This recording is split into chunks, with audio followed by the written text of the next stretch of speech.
Here, Brady from BGWX,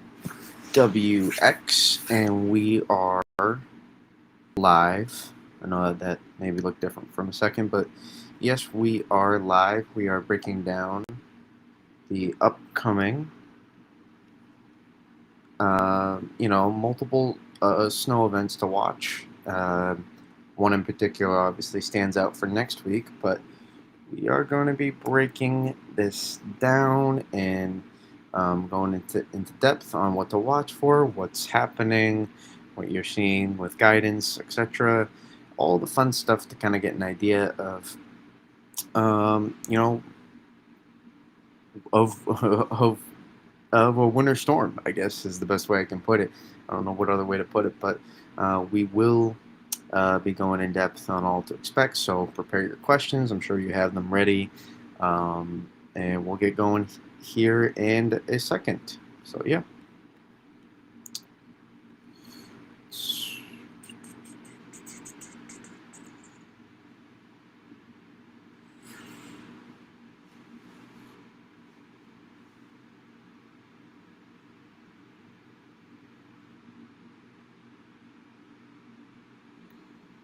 All right. Let's pull up our chats here. Baconator. All right. Of course, YouTube Shorts is what shows up right away with the volume on. All right. Let's pull up our chat here.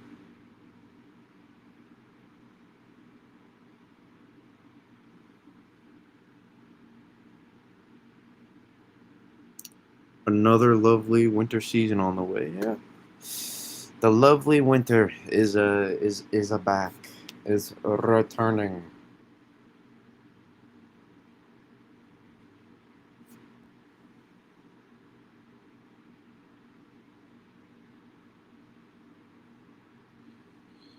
It just annoys me. Open Twitter for 2 seconds. Fantastic models. 8 to 12 inches for New York City in your dreams. No, I'm just kidding. But not really. Yeah, we'll go over that stuff. As we get people filtering in here, first let's break down the first event, which I think is getting glossed over a little bit, in my opinion, which isn't unexpected. This is what's going to drive the battery crazy, unfortunately, but too bad. I think if it goes perfectly, I could see 12 to 18 the Berks Tuesday, Wednesday. I guess in theory, but we'll discuss more about where my head's at. I still think it's too early for totals, in my opinion. I'll explain why. Really hate for this storm. The snow maps being posted in the P-type maps at this range. It's just not really just it's just not valuable for it at all. But we'll talk about it. So again, when I look at this Midwest snowstorm that we're going to watch, so there's your period of amplification right there. And it's a pretty juicy 500 millibar vort, honestly. You take a look. I want a little bit higher res, so I mean, take a look. I mean, really, it's pulling in a lot of. It's getting a little bit of enhancement from the subtropical jet, and there's really a lot of amplification among the short wave here. It's this single wave here, as you can see, really starts to amplify, and then the TPV starts to press on it. And so this creates a nice thermal gradient then for the Midwest along this line and out ahead of the system as well, overrunning event for the Midwest too, all across these areas here. And this it allows that, so the TPV starts pressing, there's your polar vortex disruption, and it's also subtropical jet enhancing, so it's pulling in good, strong moisture from the Gulf, so maybe some severe weather to keep an eye here in the southern United States. So it could be something to keep an eye on there. And it's also pulling a little bit of Pacific air as well. Not a crazy insane amount, but pulling it enough to actually help benefit the system due to the compress of cold air out ahead of this system and in on top of it and slash behind it. So what this does is it sets up a nice little Midwest snowstorm here. Probably an opportunity. When looking at it first, it's like, maybe it's a widespread 4 to 8, 5 to 10, but no, I think this could actually be a widespread, like 6 to 12 inches potentially for a lot of areas. Maybe just a general large area. I wasn't maybe too wrong about that of like 5 to 9 inches, but it could be a pretty good area of 5 to 9, 6 to 12 inches of snow across a lot of these areas. Maybe some isolated higher totals just due to really maximizing the setup and allowing that TPV, allowing that intense thermal gradient to start taking place due to that cold air meeting that nice warm air with a really nice amplified shortwave here at 500 millibars, as you can see, but not really much to go in terms of amplification. We're not creating a ton of divergence aloft. Um, this is really much more 500 millibar driven, to be honest, than the upper level pattern here. And then this thing though starts to slide east, but notice, boom, doesn't able to cut much further, right? It really has trouble doing that. So I do think along the 500 millibar line here, that's where I would go. Along the 500 millibar signature here, I do believe there's going to be some opportunities for snow this weekend, potentially, some 1 to 3, 3 to 6 like totals across these areas, and you'll see what I mean on the P-type map. You notice I do believe out ahead of this event, there's going to be some opportunities, and as it rolls through, then you really kind of run into more of the warm side of the storm eventually, because upper level low does have to slide through. But I do think there's going to be some good opportunities here for some interior accumulating snow on this system. So keep an eye on that aspect for this. I'm not really giving up on that aspect, even into spots like Massachusetts, potentially interior Mass. Even I'm not giving up on that. I don't know if I love this P-type map, but this kind of shows you, right? Because we'll have the CAD in place here, kind of help anchor some of these surface temperatures, potentially enough to support some snow into some of these places here. I think I would keep an eye. That's kind of where I would draw it, is where we could be looking at snow potential here. Really west of here is where I'm looking at some overrunning snow potential.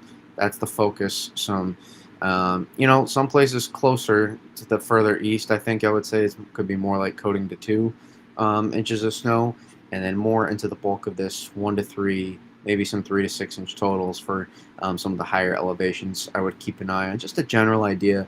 Again, a little bit of a tough forecast, even though it's a small storm, given how much precip we're actually going to have left over, and there's not a lot of upper level. There's not a lot of ascent and not a lot of upper level divergence to work with, so we're really truly working on the 500 millibar shortwave here that really won't be intensifying too much more at that period. So I do think that actually kind of works in our favor in this case. Again, something to keep an eye on, maybe a little bit from the edge of this boundary here, from the edge of that storm, potentially could be a enhancer, a boost of moisture for the area.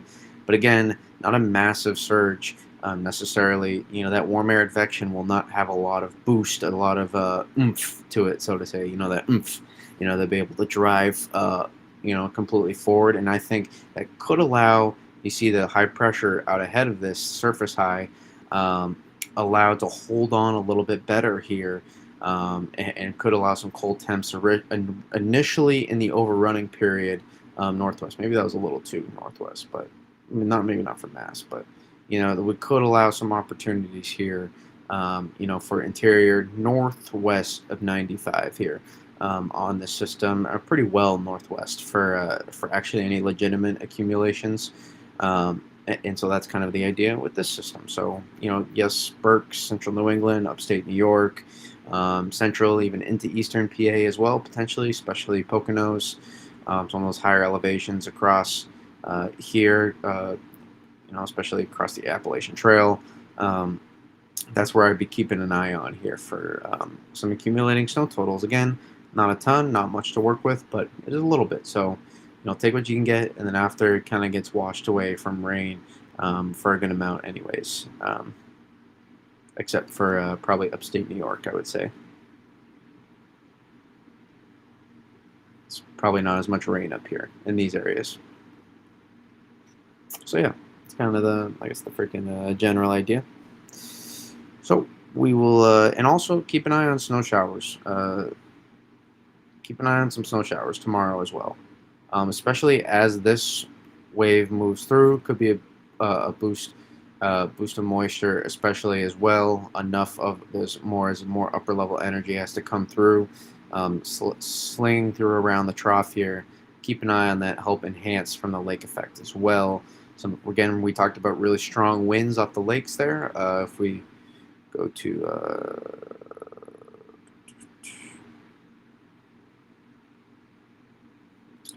some pretty strong winds off the lakes there. That will help drive further interior bands here, across upstate New York into even New England potentially. In fact, likely to an extent. So, like Berks, for example, probably going to get some accumulating snow. Could be a surprise event for the Berks too.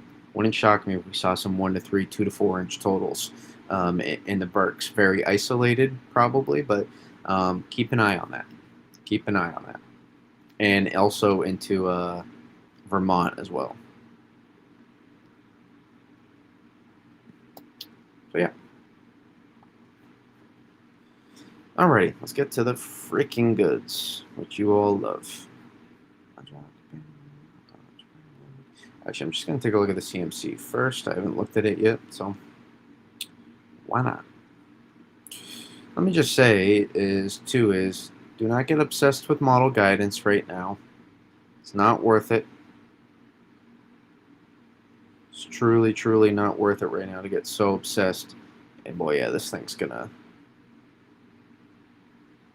That thing's still gonna be pretty juicy. I'm not gonna lie. Maybe not quite as interior, but it's gonna be a pretty freaking juicy run right there, if I had to guess.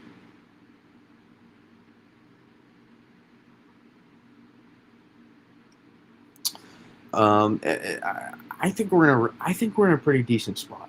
I know there's so much that everybody's trying to pick apart this setup. I think right now because a lot of people are scared, and rightfully so. That's the job. Objectively pick apart these systems so that you can figure out what exactly is going to happen. Be skeptical. That's always a very good thing. But I think there's a little. It's almost. I think there's. I don't want to assume for anybody, but I think there's a little bit of this is an early season. This is an early season setup. Um, uh, yeah, I don't know about any. I don't know if we actually need shifts, so to say. Whatever you don't worry about the models. Do not worry about them. They'll organize themselves out. I'm telling you, the system's coming. This system is coming. Or at least I think so, based on the information I have so far. I have nothing to suggest otherwise. Hello, Fortnite Tears. How are you doing? Um, where are you from? I don't think I've seen you in here before, but um, there's not much to suggest otherwise. That this system is not coming, and it kind of it's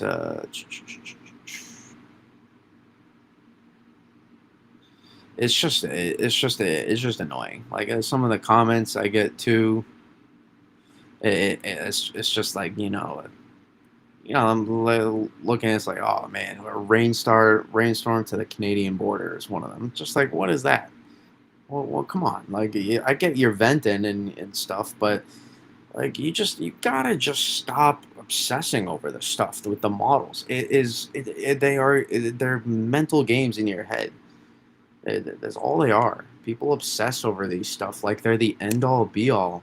Like they'll crap all over them and say, "Oh, look how bad they are," and then like obsess over them at the same time. Like, what does that do? That doesn't. It's you're just you're just doing the same stuff to yourself over and over again. So I don't think I don't think there's like it's just not worth getting so worked up over. Um, remotely at all. So I would just keep an eye on that. That some of that discourse that you see on social media in regards to this stuff, because it's just not worth it. It's just not worth it in my opinion. Oh, you're from the Raleigh area? Nice. Unfortunately, Raleigh is not going to get into is not going to get into this storm. So, but you know, I think you'll have opportunities this winter. So be patient. Be patient. Maybe not to start, but I think you will eventually. Let me just tweet something out here.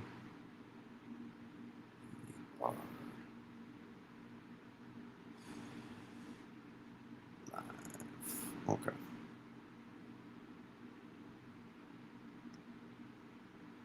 Okay. There we go. So you all got to be patient. You got to be very patient with this stuff.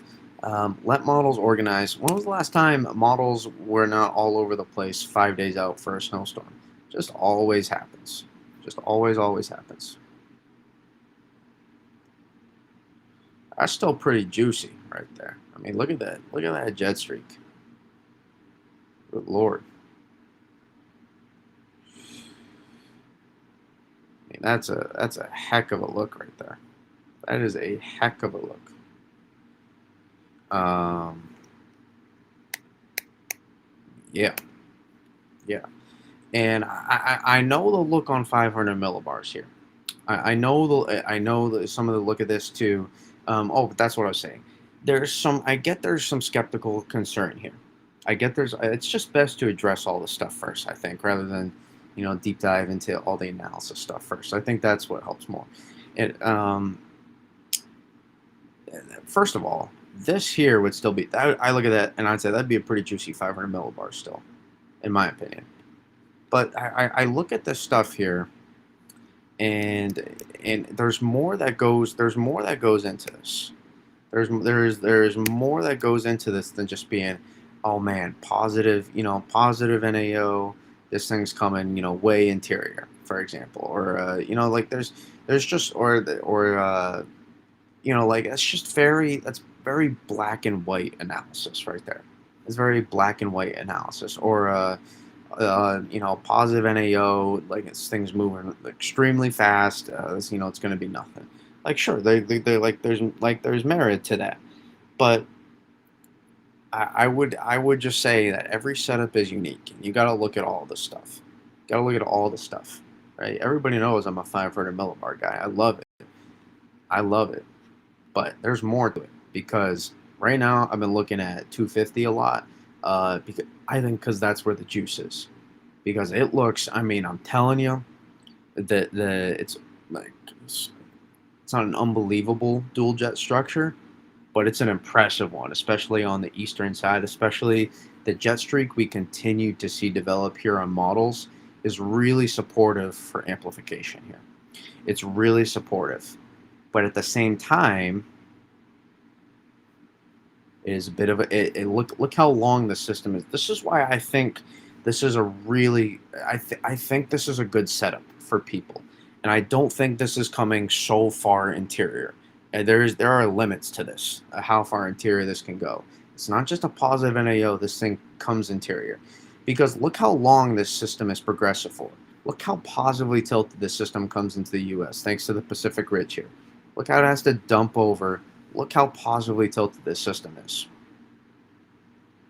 We have good enhancement here from the STJ subtropical jet. We also have this system out in front here. That's why the system is there's a lack of separation a little bit. I think that's going to work in our favor, and that's what you see on the Euro AI. the Euro AI is kind of hinting at that a little bit. I think it's being overboard in the operational, because if you look at the ensembles do not actually support that quite as well. But then you take a look here, still positively tilted. So look, we're starting to get amplification here, but you are not going to be able, because you still have this system in here behind, and you also you have the TPV pressing on the system as well. You are not just going to be able to shoot this thing way far interior. You're just if you do, then it's because we'll see some changes in the overall structure that I wasn't anticipating based on the information we currently have. Oh, I appreciate that, RHP. Yes, I do my best to help give people the best. I do focus even farther south as well. Even though I'm more of northeast mid Atlantic, I do get into the southeast and the mid south a little bit as well. So when the interesting weather does come, I've done it before.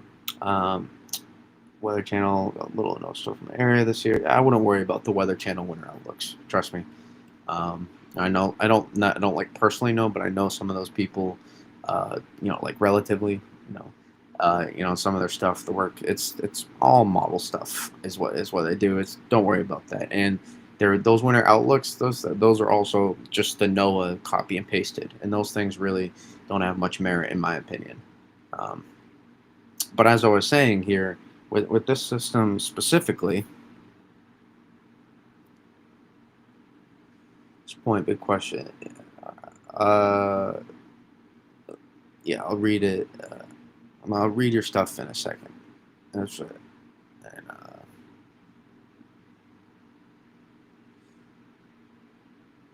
so hinting at rain, Wayland. How can I ignore models because it's not reality. Models are not reality. That's how I can ignore. Don't worry, I'm not getting like frustrated at you at all.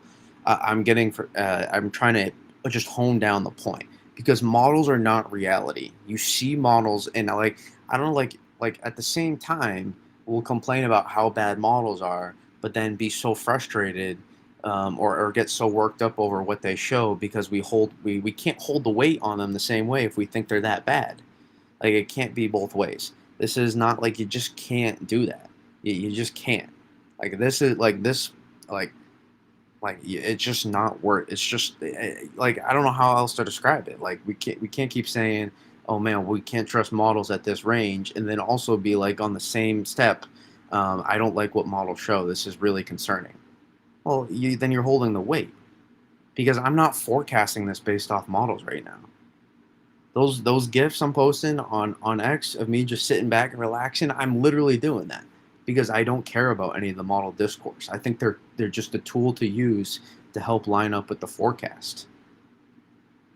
I'm going off current observations, past history, pattern and setup recognition, and using all that information to help figure out what exactly is going to happen, and then using models to help basically confirm some of my thoughts and basically be able to get some scenarios that they're printing out of different ideas.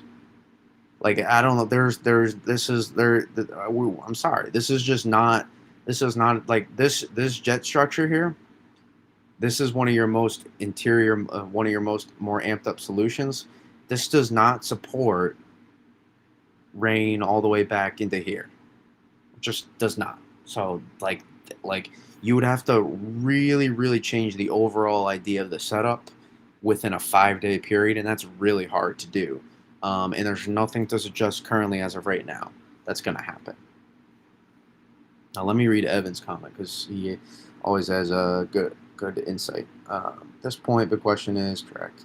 Inland slash New York storm versus I-95 models will still continue to bounce around, still spread the ensembles. Hopefully, better day tomorrow. Energy gets sampled in the northwest. Conish JFE was so amped, or not so amped, but amped. Says Jack as well.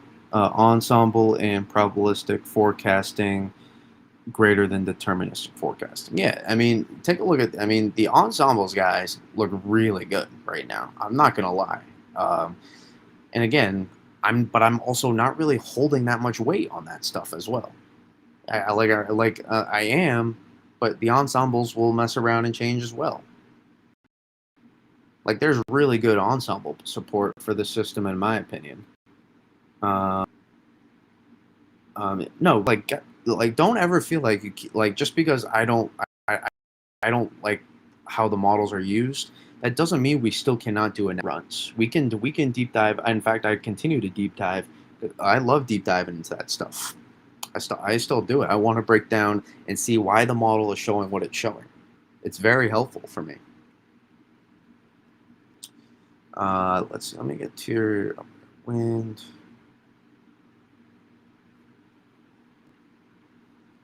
Uh, I mean that's yeah. I mean that's slightly less amplified there on the OZ Jeffs. So slightly less, but there's a little bit more stream separation as well. Seems like evolution's just a little bit faster. Like that's a fantastic like 5 day mean right there. That's a fantastic 5 day mean. It's a really, really good mean, no luck. And nothing about that supports an extreme inland track. Like nothing about this supports the low pressure like going over New England right now, in my opinion. Now, is that one of the more within reason extreme scenarios? It's certainly where it would be a front end thump of snow for many, and then you switch to rain, even in interior places. That's certainly a possibility, but it is not something right now that I think I can forecast. And we'll get into some of that, and maybe we'll make a threat map as well. We'll kind of see here how it progresses. But let me try to answer your question. Not get too much into models, but what do you think the Euro is doing a better job? But do you think the Euro is doing a better job of taking the overall atmospheric structure you're referring to into account? Um, Probably slightly, if I had to guess, that than the GFS and the Canadian. It tends to handle the upper level air pattern usually a little bit better, the Euro. Even though I think there is some merit to the amplification that you're seeing on the GFS and the Canadian. I think there is some merit to that, just due to the setup we have. But I also think there's some merit into, and it's in a good way. I really think models aren't about as good as a spot that you can have right now for to not, I don't know about extreme maximize, but kind of maximize what you got for the setup. Again, you have your TPV pressing down here. TPV pressing down, and you have the system out in front here. This is an extreme large. You guys have to remember, very large systems, which this will be, even though the 500 millibar will be a bit more compact. The energy, which may not be a bad thing actually to consolidate the system. Large systems here, like you see, that are very positively tilted. I don't care if you do have a positive NAO or not. Obviously, we do. I don't care what kind of positive NAO you have. They always, I'm telling you, I see it time and time again. They always take some time to get together. They always take some time. I just see it all these significant systems, even within this a fast flow amplifying pattern. They just do.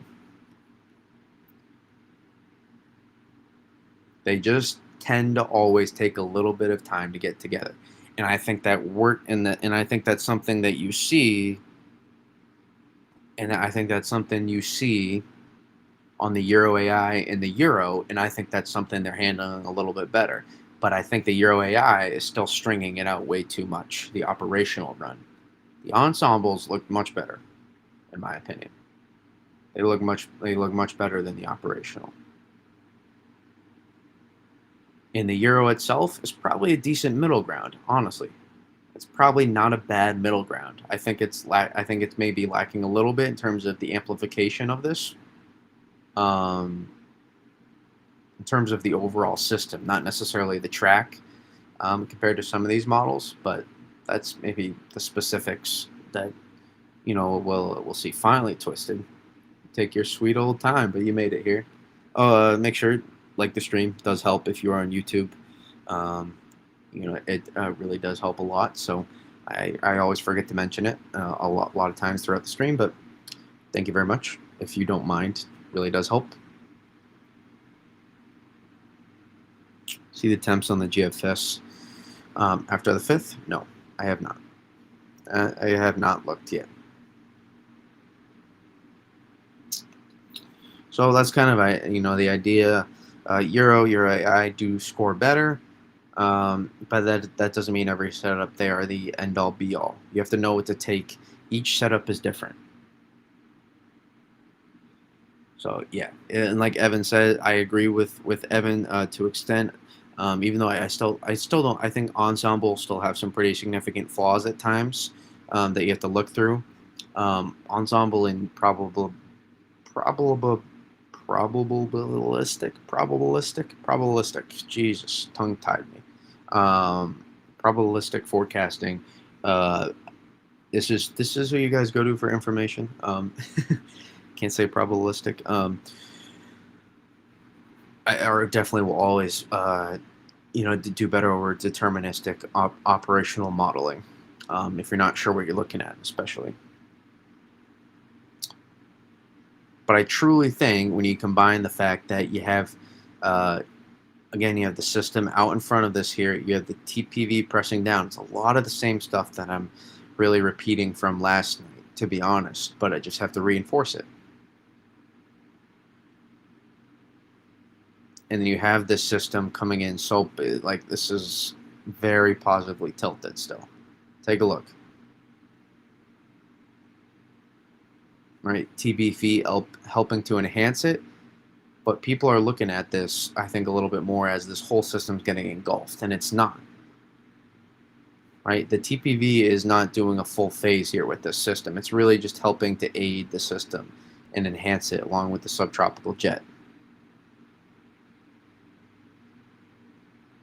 And I really do think here the subtropical jet is the key for this system, in my opinion. It really is the key for this system to help create the upper level divergence we're going to see. So I'll be curious to see how how OBS look for the subtropical jet over the next several days. I think that will play a role in how much amplification we can get with this system. And again, it's because a lot of people, again, everything's not always 500 millibars. That's a lie. Everything's always 500 millibars. And even then, that's a pretty solid Vort signature there.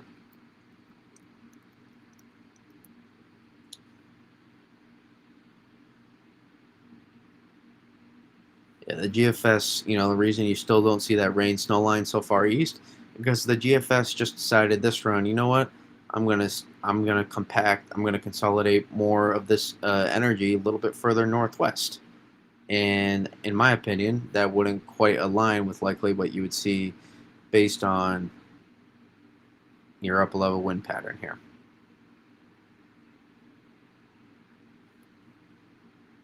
Supports a little bit further east, in my opinion. What you would see in the end result for this model, it's just what it did. And you would see that low pressure, a little bit further within here. Like I'd be looking at this area right here.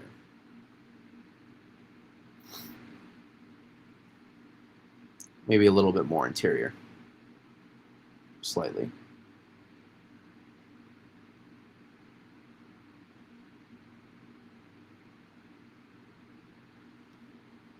It's because initially you do get a pretty good boost, upper level divergence aloft. You get a good amount of ascent aloft initially to kind of help lift things a little bit more northwest. So it's kind of a little discombobulated a little bit.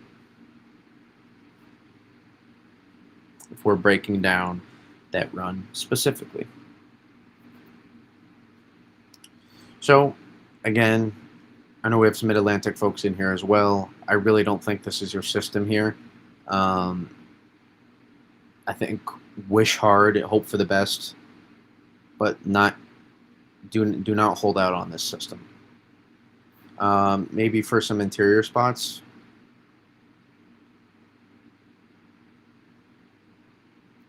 maybe, but I really wouldn't hold out. Uh, yeah, Evan. I don't. I think it's just model to model. But the point is the general. What we're not seeing is the general setup change drastically. That's what we're not seeing, and that's a good sign for models. I know all people look at is those rain snow lines. Um, but those rain snow lines on those maps do not matter right now. They don't. Um, what do I think on ice? I think the ice potential on this is way overdone. It always is in this range. It will come down. Trust me. Will there be some sleet with this? Yes. And uh, especially in the Mid Atlantic, in southern Northeast, I think. Certainly that's potential, but I would not be looking at any major ice concerns as of right now. It always gets overdone in this range. So yeah, so we'll keep an eye here, though. Southern Northeast, Mid Atlantic. I'm keeping an eye. This is really a toss-up area. I think this is really a toss-up area right here. Actually, I kind of like this area, to be honest. It's more so this area into the Mid Atlantic. I really do think. I'm really liking. I'm really liking that, and even a little bit further because we'll have a pretty good precip shield, and the band some band always works this way, and we have pretty expansive upper level divergence. I really like this. I really like this whole area right now. I really do for this system. Um, I think this is especially somewhere like Northeast Mass in this system. I really love southeastern New Hampshire. Those are some I like just from afar right now. I really would like some of those places. I think this is favoring northwest of 95, but I think there's some wiggle room here for coastal. If you're in southern New England right now, do not give up on this system here. Like true southern New England, not this southern New England. Like true southern New England, south of here. Do not give up on this system. Be watching this closely here, especially for front end thumb potential. Regardless, like do not be giving up on this system, especially some of these areas here too.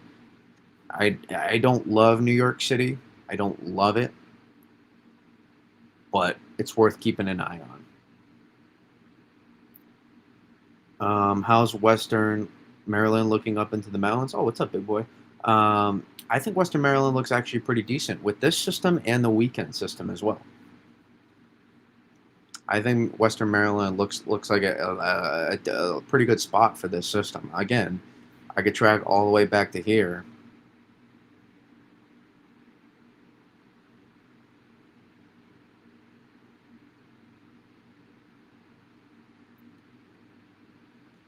I would say right here. It's kind of where I would favor it. I really do like though. I really do like not necessarily true southeastern Mass. I would say it's almost like this. It's almost like the Connecticut border is almost here, and then probably shoots up like that.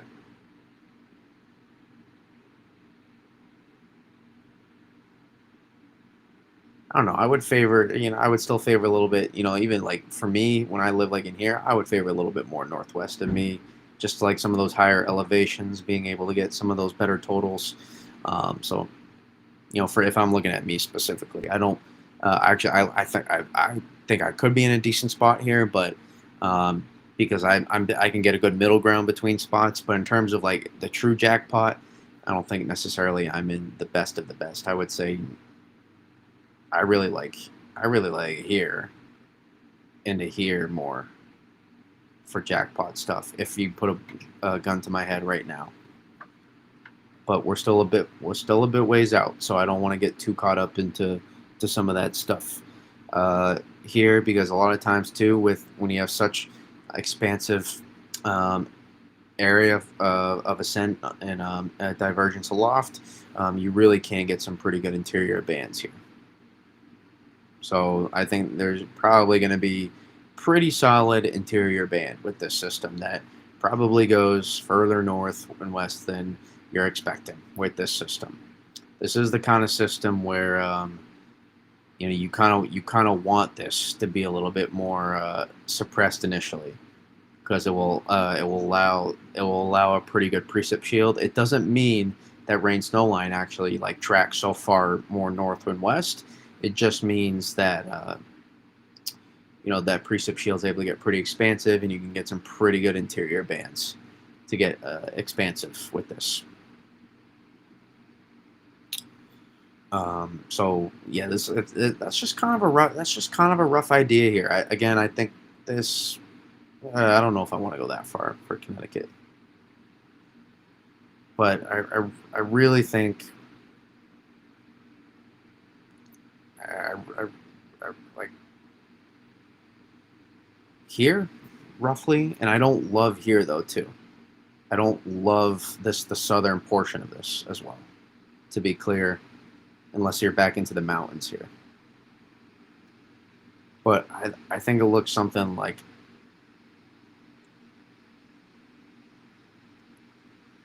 that right now. In terms of a general area, I think to have an opportunity here to see at least 5, 6 plus inches of snow. If we want to put some numbers, if we want to start getting a little bit more bold, at least a general that like a whole general area of at least 4 to 6 inches of snow. I would say that's just a general. That's not including the exact jackpot. Like this whole within this area, I think has the highest margin for error. Um, see, warm. Hold up. Let me read my chat. Hope you enjoyed your Thanksgiving. I did. It was busy. I was several places, but it was nice. Thank you, big boy.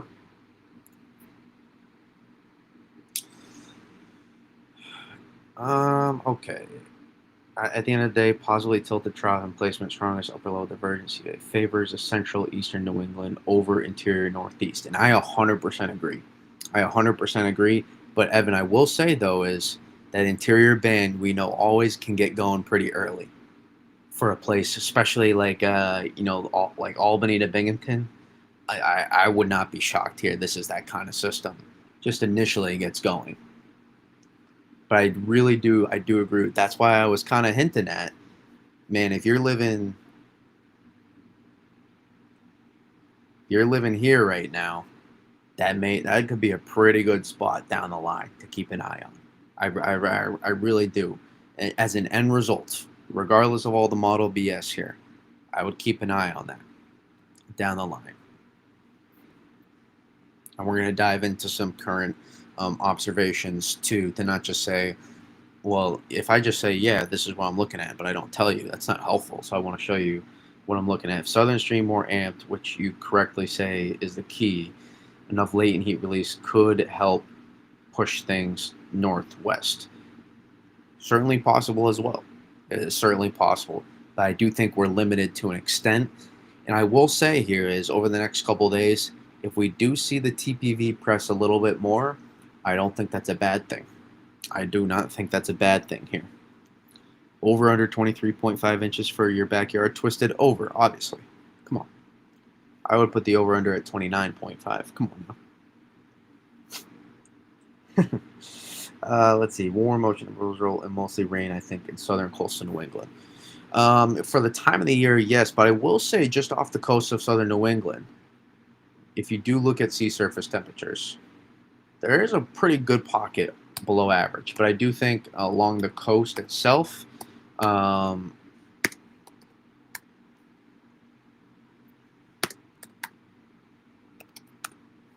hope Tropical Tidbits doesn't crash my freaking stream again. I don't love along the coast itself. That could be one of those storms where you get a coastal front to set up here. And along the coast itself gets a little not so fun. But you see that? I mean, we are take notice there. And again, it's early season, so it's a little bit warmer. But notice This is we were talking about this maybe several days ago, if not the week before. So that does help. And keep an eye too. Storm tracks love to ride the gradient. They love to ride the gradient here. So you notice, oh, especially along the Gulf Stream here, they tend to get pulled towards the gradient. So in theory, that's maybe not the worst thing if you're living, if you're not hoping for an extreme interior solution. So that will be something keep I would keep an eye on. As what? No, no, no, no, no. About the pain. If you notice that, keep the gradient.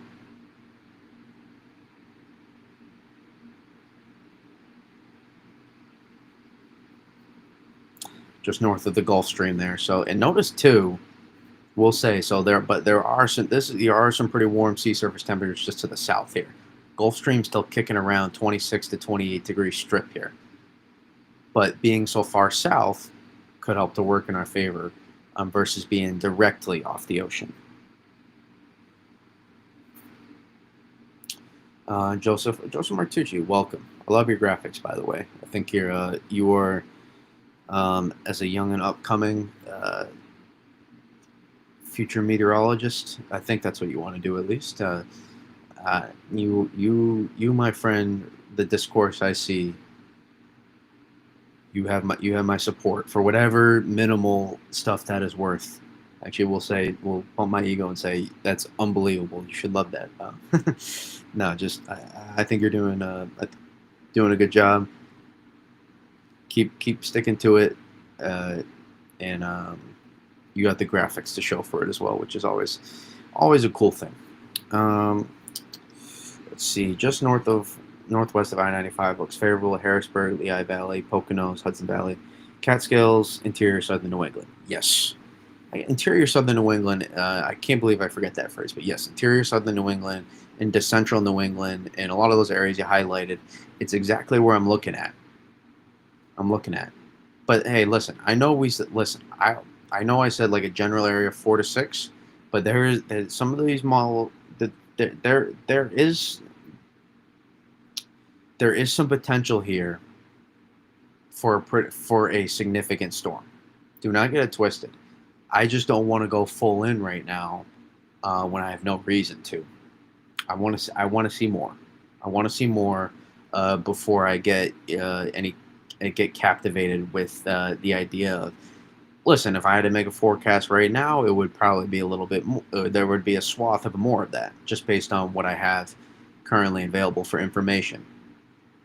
But let's let things develop a little bit more and see how it comes to fruition based on my current idea that I have. But also remember too is this precip shield is going to be expansive, man. I'm telling you, this precip shield is going to get far out. I think. This. So if you're living in a very interior place and you're watching right now, I would not worry about that. I would not worry about this being so far southeast because I think you're going to do just fine. I think you will get into some snow action up here, and you'll be good ratios. You'll be good ratios. Take a look here, even on this, even though there's an interior run, for example, take a look at how expansive the precip shield is. It's way up into Canada. Don't worry about these P-type maps either. I just want to show you precip shield. It's good support here for an expansive precip shield.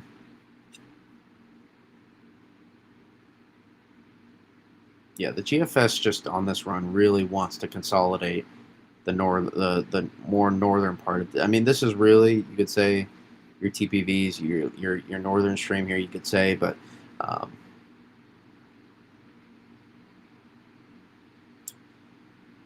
yeah, I think there's a lot of good things to the setup right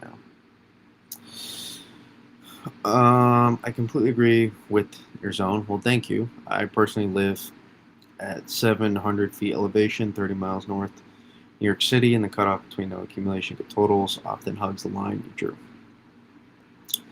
Till we get to at least Monday, I think everybody should go by your map. Well, I appreciate that. I appreciate that. I like to think I break down stuff with the idea of the end result. With the end result, that's how I focus. Um, and I don't know if I'll do one on stream. Guys, I'm so tired tonight as well. You cannot believe. I was so tired. I was like I almost like could not stream. I was like, this is I do not know how I'm gonna get through this, but we're here. Snow gets it done. And so remember too is the system will be driven in terms of mid-level dynamics really, really well, in my opinion, because we're going to create a really take a look. Again, you don't need to know the specifics, but especially at 850 at the low and mid levels here, I'm telling you again, don't focus on rain snow line right now, but we are going to create a really good thermal gradient here.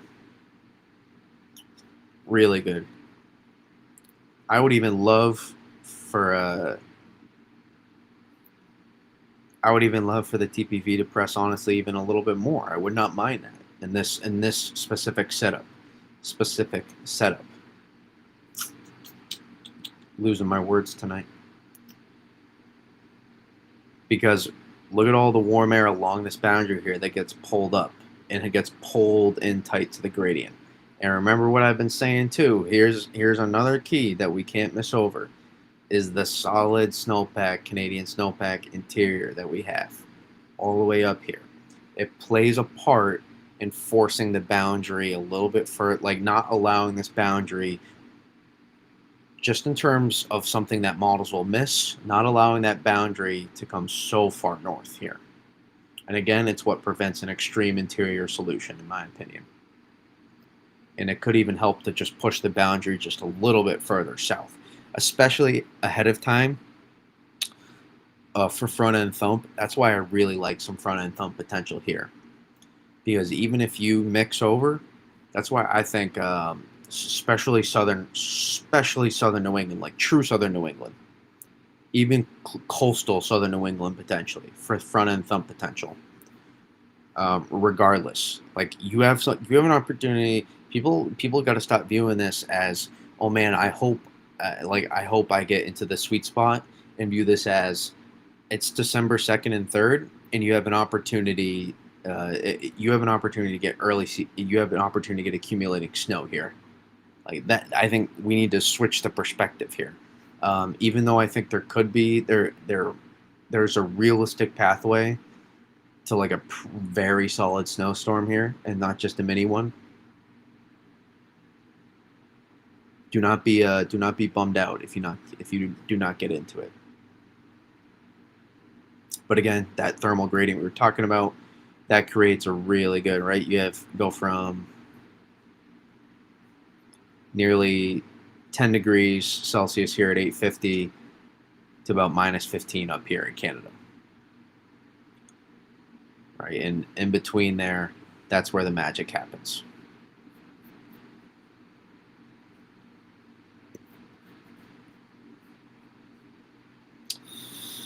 Brady, everybody would die for your support. I agree, Twisted. Personally, I think we should always go by Brady and Manuel. Everybody wants to go by my maps now. Really, even the person in my person that commented after last night, I think it had to have been a Twitter troll as well. By the way, he said I can't believe you're forecasting 11 to 14 inches right now. You're such a wish caster. Clown emoji. And I was like, it was something along those lines. And I was like, at what point, please tell me at what point in my stream I explicitly forecasted 11 to 14 inches. Move along, buddy. Keep trolling somebody else. So he's now hidden from the channel, whatever Twitter troll that came over. Because here's the thing, the beauty now is I can't see the muted comments on Twitter. So sometimes I just don't respond. I don't get to comments, or sometimes I don't respond always to people. Nothing personal, just sometimes it's just time. But man, the trolling people just love to do. It's like, yeah, do your thing, buddy. Do your thing. But yeah, GFS, those they do get pretty cold. December 5th, there's your cold shot, I guess. So I really do like the pattern after this as well. I haven't looked at it all. I'm full deep dive in what's going on right now. Full deep dive. What do you think for South Central Connecticut? El Climate Guy celebrating Thanksgiving, so I cannot see the models as he is my source. So I am here. Um, South Central Connecticut. I do want to talk about observations in a second, so I want to get to that, but I will answer your question.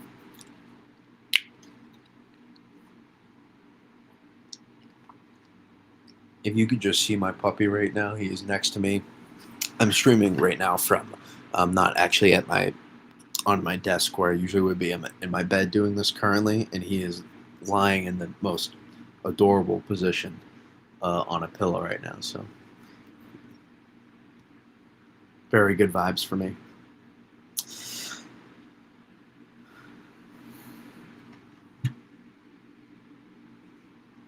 Who's a good puppy? Yeah. All right. Let's go to South Central Connecticut. Sounded very newsman-like. South Central Connecticut here. Yeah.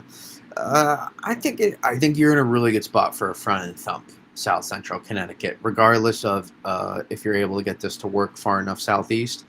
I really do think you're in a good spot to get some accumulating snow here, regardless.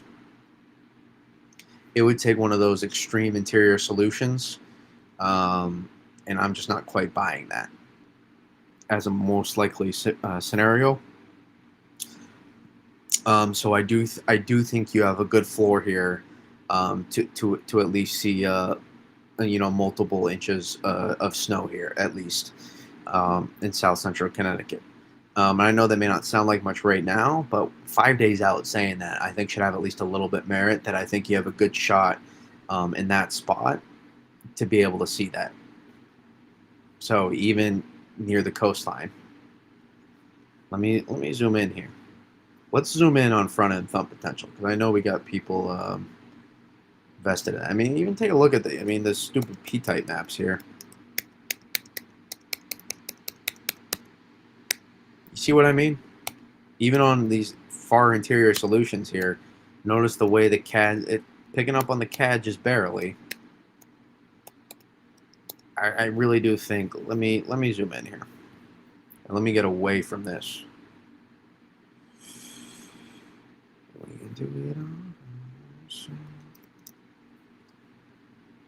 And then we'll get into what I'm looking at and why I think what I think.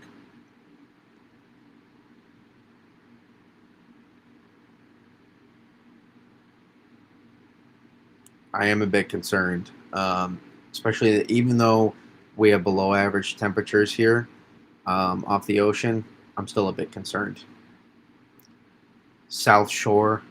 I'm sorry. I would be concerned about that coastal front just sitting up right along here. So here's the double-edged sword. Coastal front setting up just off the coast would have potentially allowed to dump on the other side. So it would be your worst nightmare because it would help probably enhance snowfall rates on the other side. And models struggle to pick up on this usually too a little bit.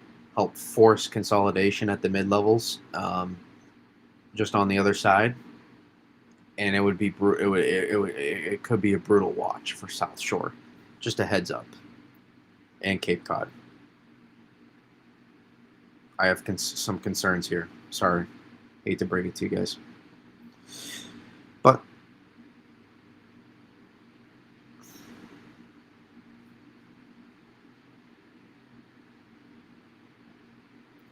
I really do think there's some good front end thump potential here.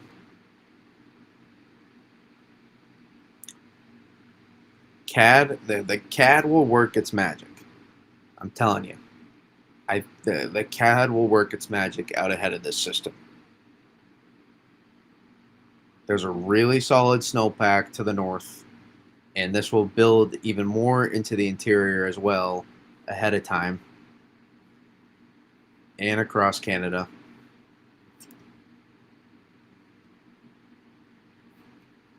There's a good opportunity here to get a front end thump.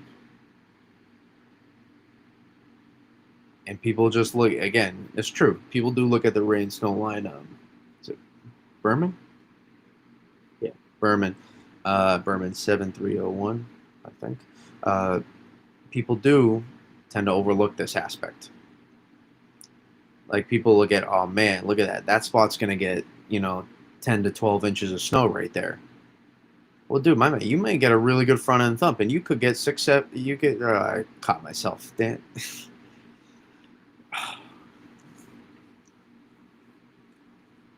You could get 5, 6 inches of snow.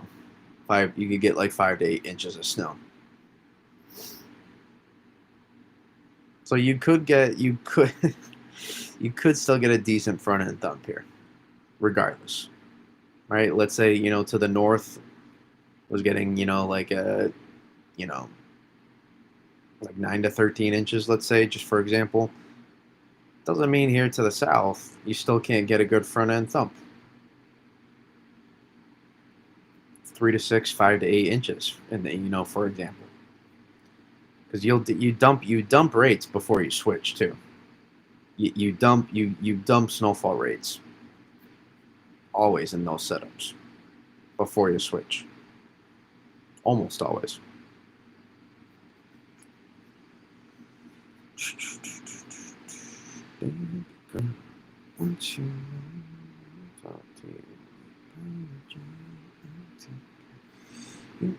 Let's take a look at some of those panels to kind of help show. The GFS is horrendous. GFS is just the GFS. It just is what it is. I don't really care. I just really don't care about the exact specifics. That the problem is. Here's the problem, guys. A lot of people look at models, not you specifically, not you guys specifically. Maybe, well, there could be, and if you do, it's not to your fault necessarily. But I don't want you guys to look at models as if, oh man, look at that end solution it's showing for right now. Do not look at that. Have an idea of the general forecast and what to look. Why I gotta give me a second here. I gotta plug this in. Somehow became unplugged.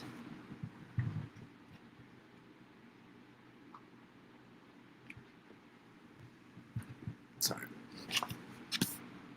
I had to fix that because I was like, oh boy, we're draining battery way too fast here. My dog was sound asleep, so he's looking at me like, what are you doing?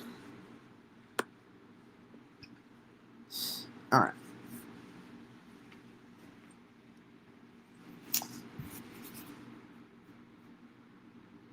Yeah, I mean, we drained 63%, guys, just streaming without charging in 50 minutes. So,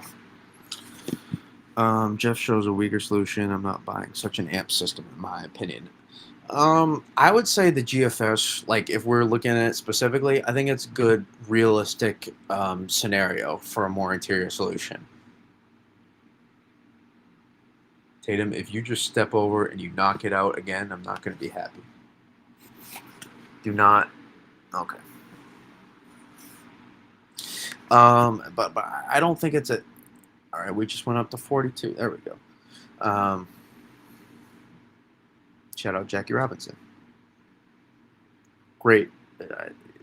Go take if you are a baseball man. Some of his highlights, especially for that day and age of baseball, man, they're impressive. Dude was flat. His speed was insane, flying around the base. Sorry, I'm a big baseball fan, so. GFS, yeah, and I think that Jeff's is a good way to go.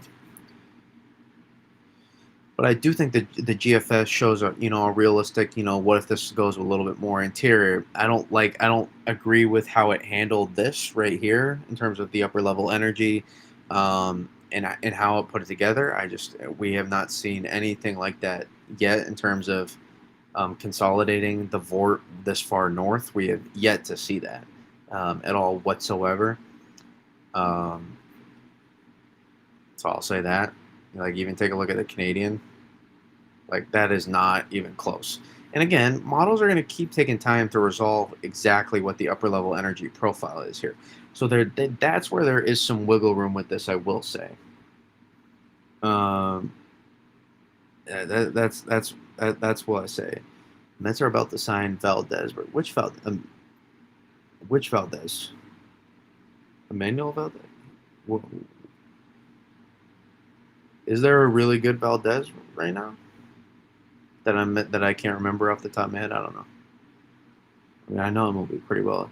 What do you think of? I gotta get to. Um, Let me just pull it up. Let's see. Um, and then we went back down. We went back down. Dropped down 6% again. About Central Rhode Island. Oof. Really.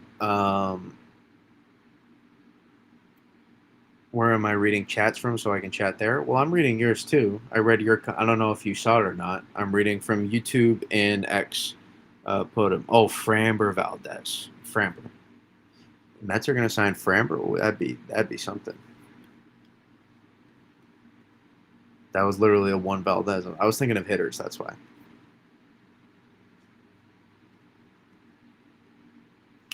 Yeah, I'll never forget though. My Red Sox taking it to Framber Valdez 2021 playoffs. I was there at that game. I was at the Schwarber Grand Slam game. So I'll always I'll always have that from that playoff run. That was awesome. Central Rhode Island though, really tough forecast. Really, especially if we're talking more Providence area and not interior. Now, if we're talking more towards here, Central Rhode Island, that's a big difference from right here, Central Rhode Island.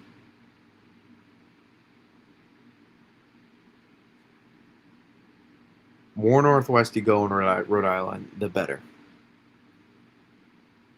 All these pitchers start to. I know I kind of wanted the Sox to get Cease. I'm not gonna lie. So Toronto getting Dylan Cease was not enjoyable for AL East people. Just check. Okay.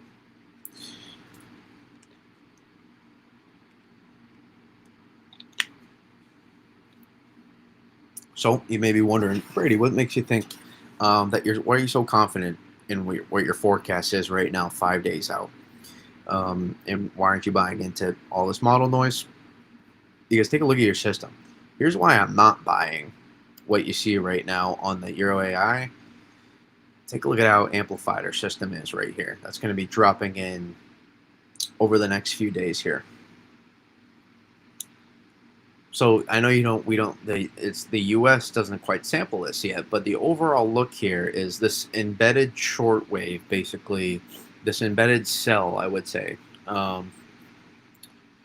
This embedded cell here, this Rossby wave, and the one that comes in behind it too. Boy, is that looking juicy. I haven't looked at anything beyond this week, but we may need to keep an eye on that one as well, given the pattern we're in.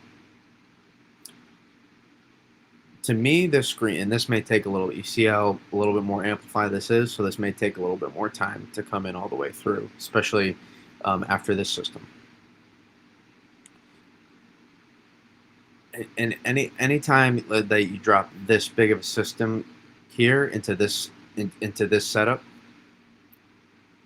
along with your subtropical jet here, that's the key too. That's another observation I'm looking at.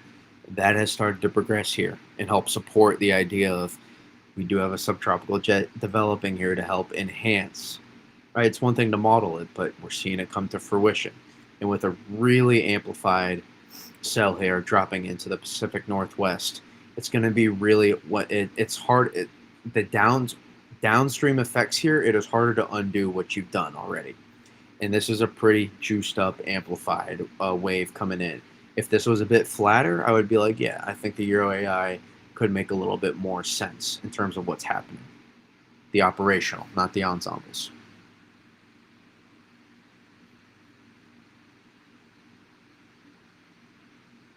But as this comes in here, let's check. To me, this supports the idea for a pretty juiced up setup.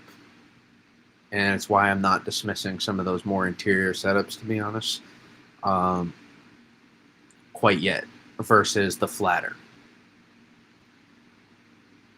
Subtropical jet developing as well, but here's the key. We do have our polar vortex disruption happening.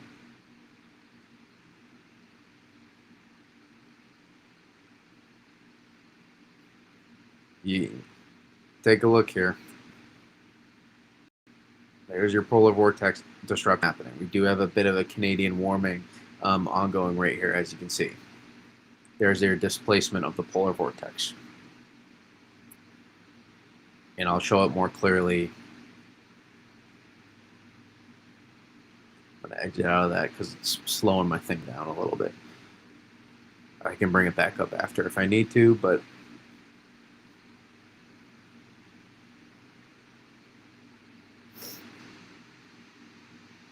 notice there.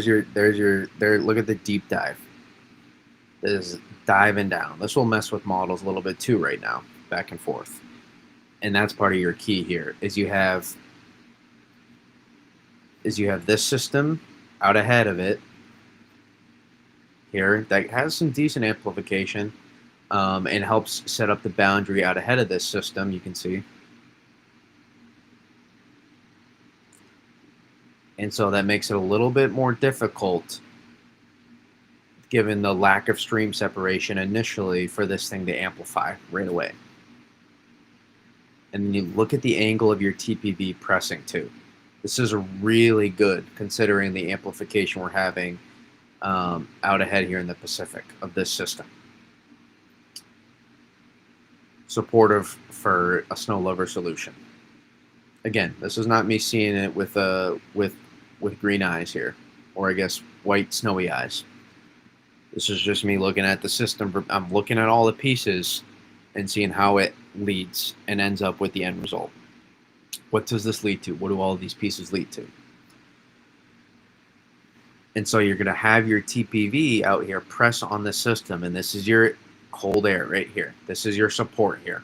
Even though along the coast, temps will be a little bit more marginal probably, unfortunately for you guys. There's your support right there. Your TPV pressing on out initially. And I'll be curious to see then another lobe, so that sets in the cold air out ahead, and then you have another lobe of the TPV that kind of slides in through as well. And it's really this whole thing is actually your polar vortex here, disruption. So I'll be seeing, so that's why I don't think the more this TPV presses here is necessarily a bad thing, especially for coastal areas along I-95 with this system.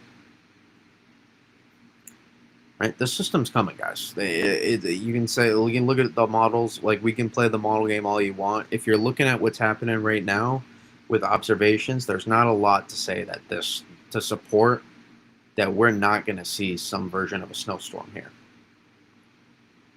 And if you look at the setup for what it is too, even if you combine all the models, there's not a lot to support here a flatter solution.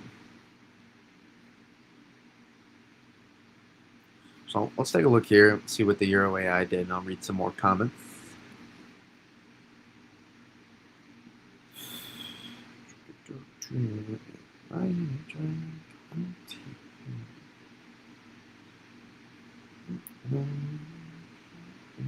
Okay, and there we go. Euro AI back on board.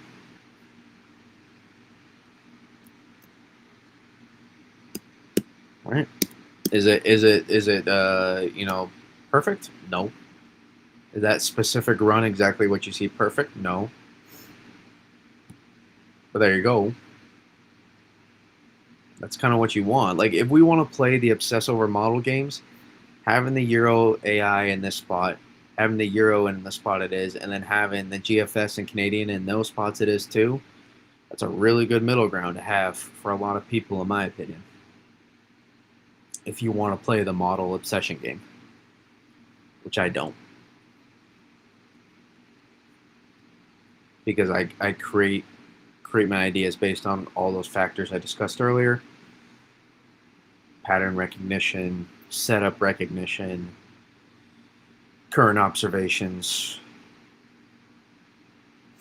past history, etc.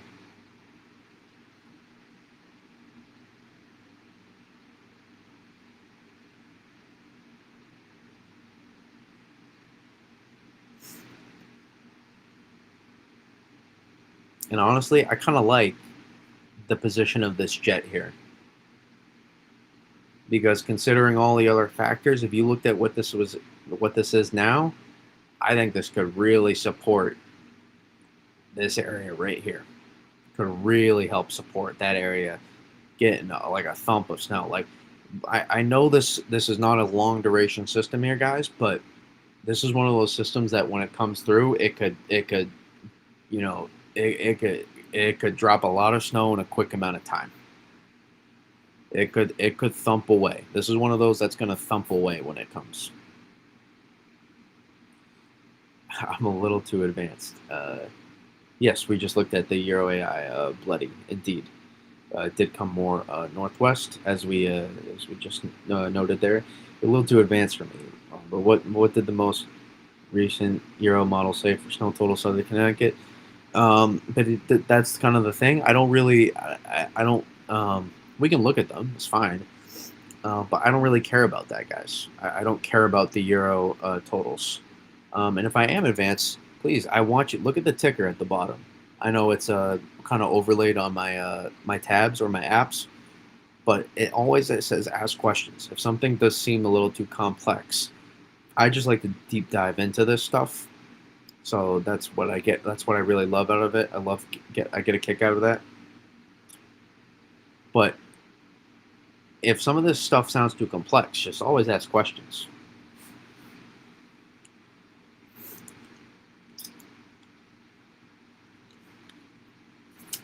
We can look at the euro. I don't think it's fully out yet.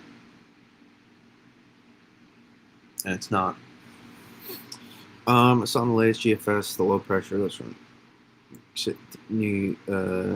North Carolina, New York, matter of 6 hours. That realistic to move that fast. That's the surface low moving around. So don't worry about that too much.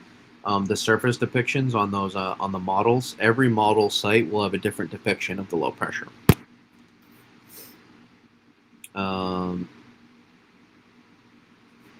Every Eastern coastal Mass, Rowley, Mass, near Newburyport. That's a better spot than South Shore. I think north of Boston, along the coast, is in I know this tends to be the case when we're talking about mixing in general, but it's very specifically for this setup to answer the question. No, especially that far north is in a pretty decent spot, I think, for this system. Maybe a few miles inland is where you want to be instead of right on the coast, but I think you're in a decent spot if you want to see accumulating snow here, S France or S Frank. This is what the AI looks like. We're looking at 250 or 200, or this is the ensemble. Sorry. Here's the operational. There's 18Z. There's OZ. Here's the dumb P-type map. Previous, current.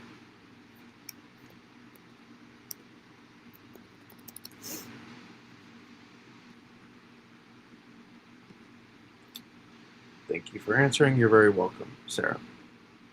Your name changed in between the picture. I don't know why.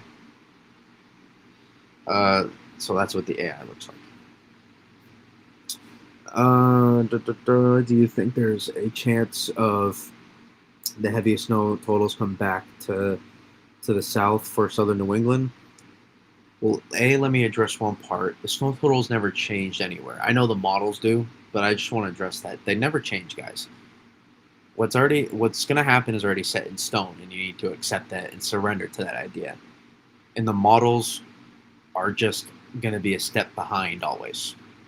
Treat models like they are not the latest information. Treat models like they are always behind what's happening, and it will change your perspective. Trust me. But not to be, I don't want to be too much I don't want to sound too much of an a-hole trying to answer that question. I really just want to address the specific points of it. Um,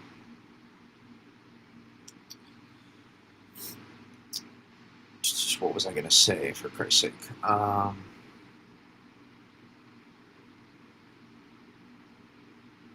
For Southern New England, yes, there is a chance. Due to the setup of the upper level jet, there's absolutely a chance. Evan made a good comment, and it's something that I've been kind of looking at in terms of where it could potentially be a sweet spot. Based on the idea of the jet structure that I see right now as a consensus on guidance towards the end. Um, yes, referencing guidance a little bit would lead me to believe there's some room here. If the TPV does press, or if we do become a little bit more strung out, it's say slightly less amplified, you could still get really late development here due to it. So let's say if it does take its time to amplify, New England is in a better spot and has more margin for error in this specific setup. And take a look at the difference here at 500. It's notable. Freaking huge difference at 500 on that run.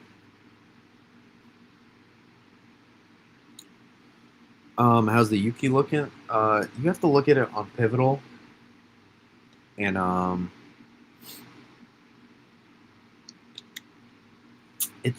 like I said, it's voice crack.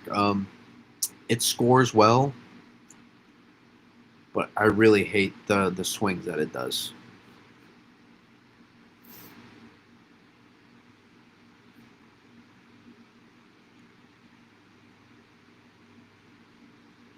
I'm liking the Euro so far.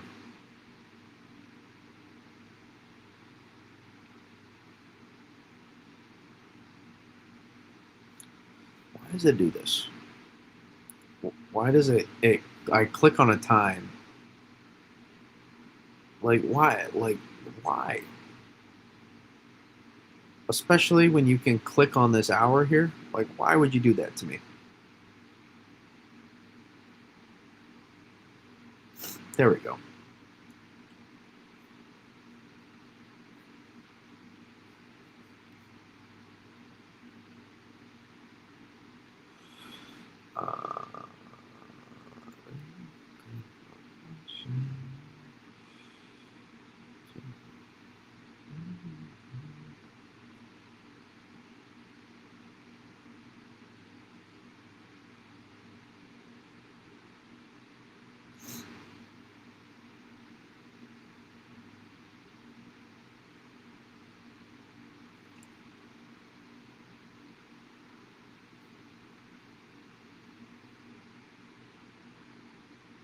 Yeah, it's gonna be juicy. It's gonna be another juicy run here.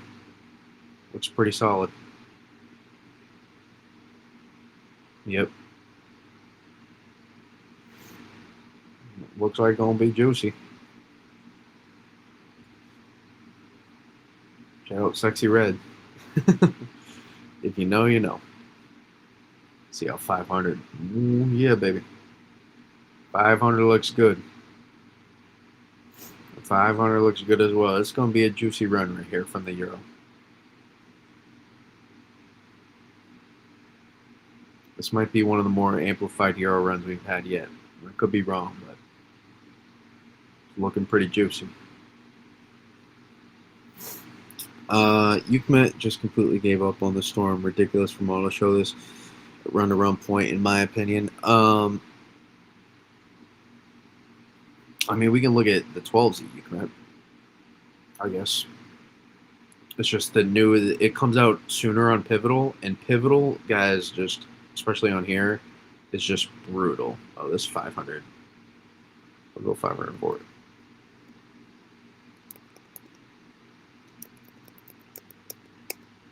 Yeah, that thing is amped up, man. I think it's amped up.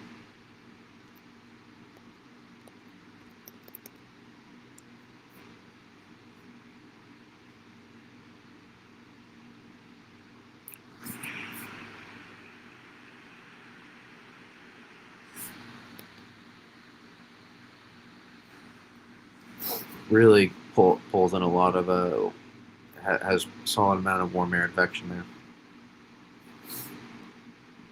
Juice for sure though. Get back to the Euro here. Yeah, one from Super Amp 12's about nothing on OZ on Pivotal. Yeah, it's just that's the thing. If they go, so if they go to kind of flatter again, it's not surprising. She's been doing that back and forth. There's some systems, if it's being consistent, I'll be like, okay. Or if it's like, if we're seeing a trend on models and it's doing it, I'll be like, okay. It's just been going back and forth, back and forth. White noise. White noise machine. Yeah, this Euro run, guys, is going to be... This thing's going to be juicy, I think. I love the late development here. I love it. I love it. Listen, we can look at all the P-type map stuff we want here. If I see that on 700 millibars, man, I'm looking. Would be looking right there, but could be concerns there with thermals. But I'm not really going to dive into thermals quite yet. Probably for another couple days. I don't think we're quite there yet.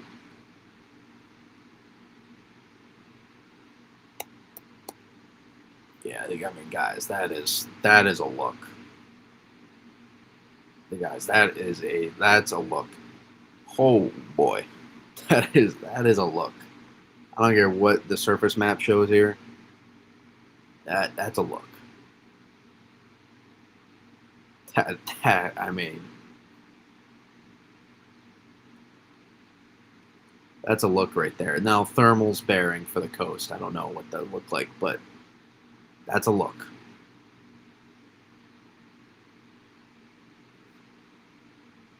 That's your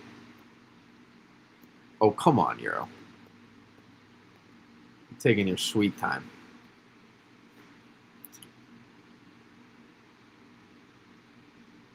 How's Southwest Ohio looking weekend and Tuesday?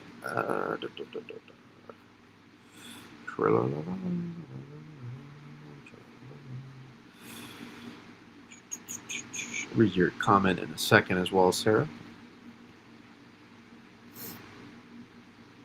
Southwest Ohio out ahead of this will have some. We should do good. Should do. I mean, I don't know about good, but you should get something out of this. I think. I don't really love the Euro P-type map here, honestly. I don't. Oh. I don't love it. Let's see. Let's look at these other P-type maps. I would lean towards these a little bit more if you're looking at these. I don't know if you're right on the board. Now listen, if you're like right in here, maybe that's a little bit difficult. But if you're like in here, I think you're in a decent spot for that system to at least get several inches of accumulating snow is what I would bet on. Okay, I'd say as a floor, like 2 to 4, 3 to 6 inches. You have a good shot for maybe. But again, I'm not an unbelievable Ohio forecaster. I'm not an unbelievable. Oh, you're an upper circle, okay? Then I think you have a decent shot for at least 2 to 4, 3 to 6. In a higher ceiling scenario, I think you could have a good, especially look at 700. Yeah, I mean that's some pretty solid mid-level juice moving through. And then you have a good opportunity to get. Then you could see 6+ inches. Fayetteville, Arkansas. I am sorry, winter weather is not ready for you yet. Winter weather is not ready for you yet. It's going to be rain. Rain. Maybe some thunderstorms. Sorry, my man. Not quite yet for Arkansas. I'll take what I can get. Yeah, early season snow. Take what you can get. Happy Thanksgiving to to you. Happy Thanksgiving to you as well. Or I guess happy Black Friday. Uh, Snow chances are going all right. Let me read Sarah's comment first. Let her rip. Best one was 78, living in Lynn. For social media, it was historic. Some sad tragedies, but some good from it too.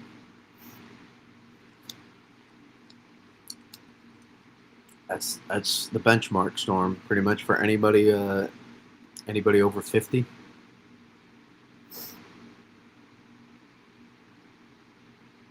Say, yeah, a lot of people over for that are at least 55. I'd say it's a good benchmark. Not to try to make you seem old, sir. Just having some experience is good for weather. Yep, happy Thanksgiving. What is the floor and ceiling? Almost for Kent County, Providence County border in New York, in Rhode Island. All right, I'm not gonna lie. I do not know where Kent County is off the top of my head. I'm surprisingly, I do not know Rhode Island counties that well. I just know the city. I just know the cities and towns more.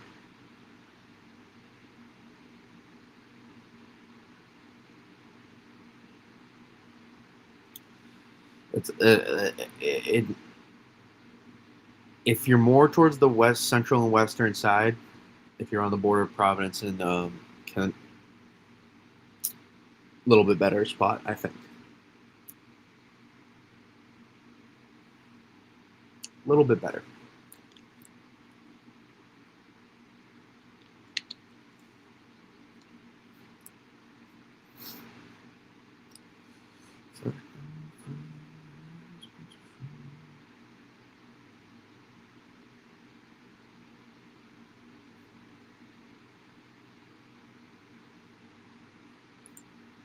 I mean, yeah.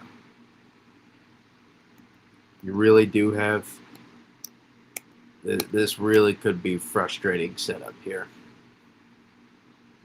for coastal New England. It really could be. Because man, that 700 millibars just was so juicy on this run, and it really is a great run. It is. I know I'm not gonna obsess over the thermals quite yet. I really don't want to go to college on Tuesday, so maybe if you're lucky. What did what was the QPF?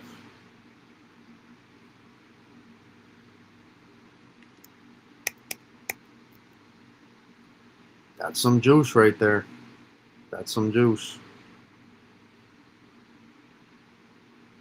That is some juice. But it is a little blotchy. So when I do see that,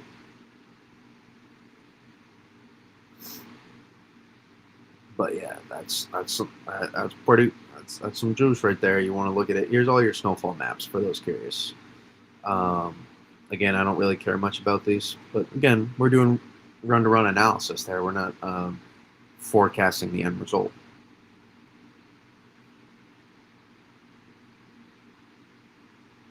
So there's all your snowfall maps. Your AI is 10-1, so.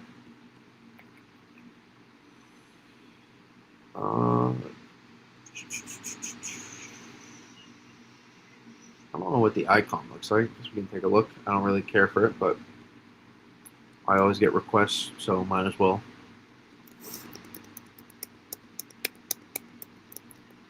I don't know what that is. It looks really, really messy.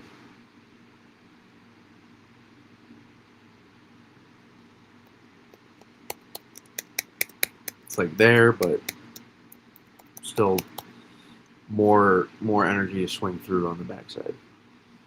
Euro has the line right over my house the whole storm. On the line, yeah. I mean, the Euro is a pretty good Southern New England run right there. I wouldn't worry about the thermals all quite yet, but if that run were to happen, let's say something similar to that run were to happen. It's a pretty good setup. It's a pretty good setup for a lot of southern New England, especially interior southern New England as well.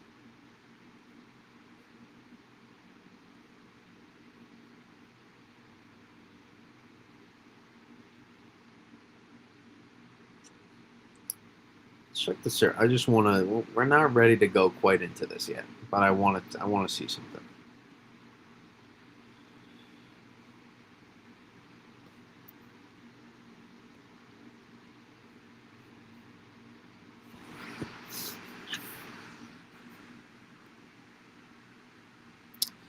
I mean that is a due east. That is a due. Oh, that's an ocean wind right there. Early December. I'm gonna really need that CAD to kick in out ahead, and I don't know if that will be. I don't know if we have enough snowpack out in this part of Canada to help with that. In Maine, especially Maine too. Let's see, maybe we build some more here over the next several days into these areas out ahead. We do have that weekend system, so that could help. That could help a little bit, but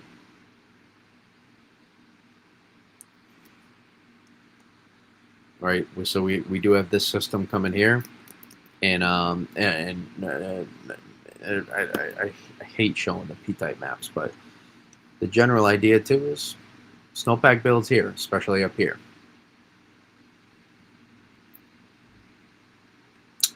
So we'll see maybe if that can help just even a little bit.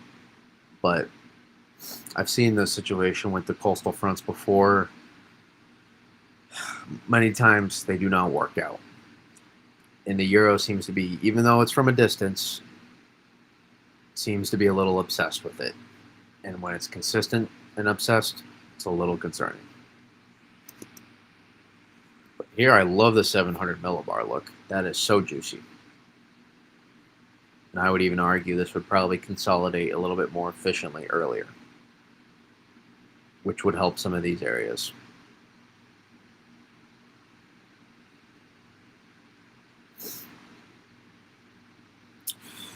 Out of the three models, GFS, Canadian, what do you think is most reliable and accurate? Out of those models specifically, it's hard. It's a nuanced answer. I'd say Euro tends to handle the upper levels a little bit better, but it doesn't always mean what it shows that the surface will be perfect either.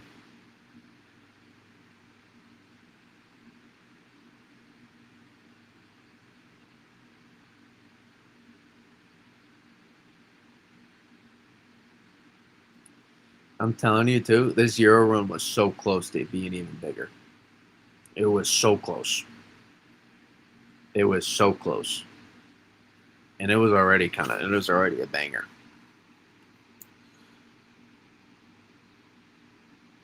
Well, we just under 5 days out now. Yeah.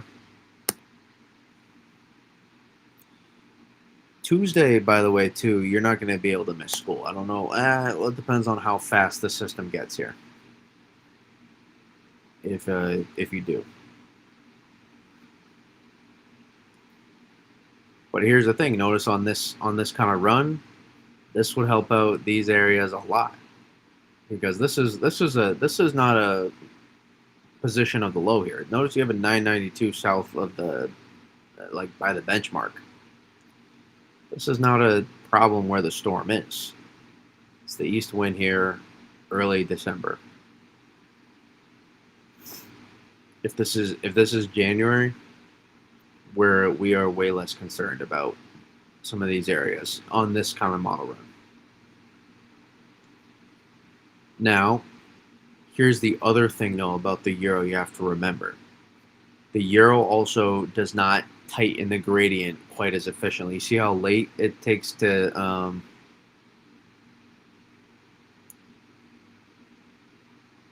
you see how late it kind of gets in terms of tightening up at 700 here in 850. So it takes a bit of time.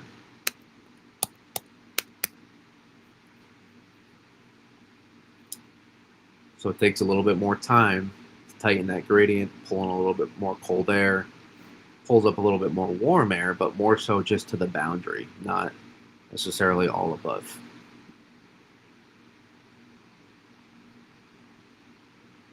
If we're breaking down this run specifically. The storm on Tuesday doesn't look like a lot of snow for Southwest Ohio, according to the Euro. Yeah, again, don't worry about. That's what I'm saying. Don't worry about too much of those specifics of the model. Um,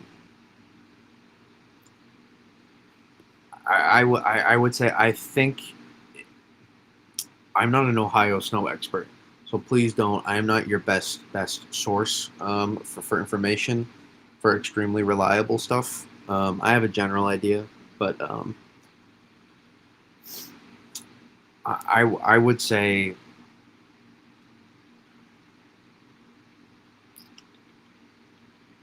that I think you can get enough overrunning precip in this setup, and there'll be enough cold air in place initially to help you get some at least a couple inches of snow. I think as a bare minimum of a floor. I'd be surprised if you didn't on this kind of setup, especially if you're not on the by the tri-state border here, and you're more here. That's definitely a better spot to be in. That's what I'm saying. Don't worry about some of these P-type totals here. And actually, you could get some snow here too, because but you just have this connection here between the TPV, and I think there's even another embedded little mini vort piece here. So there will be opportunities all throughout here too. It's just the puppy dreaming you hear in the background. Not whining, don't worry. He's having a dream. There will be opportunities for snow here across these areas. So here, if we slide back to the Mid-Atlantic, here could be an opportunity. If you could get enough overrunning precip initially,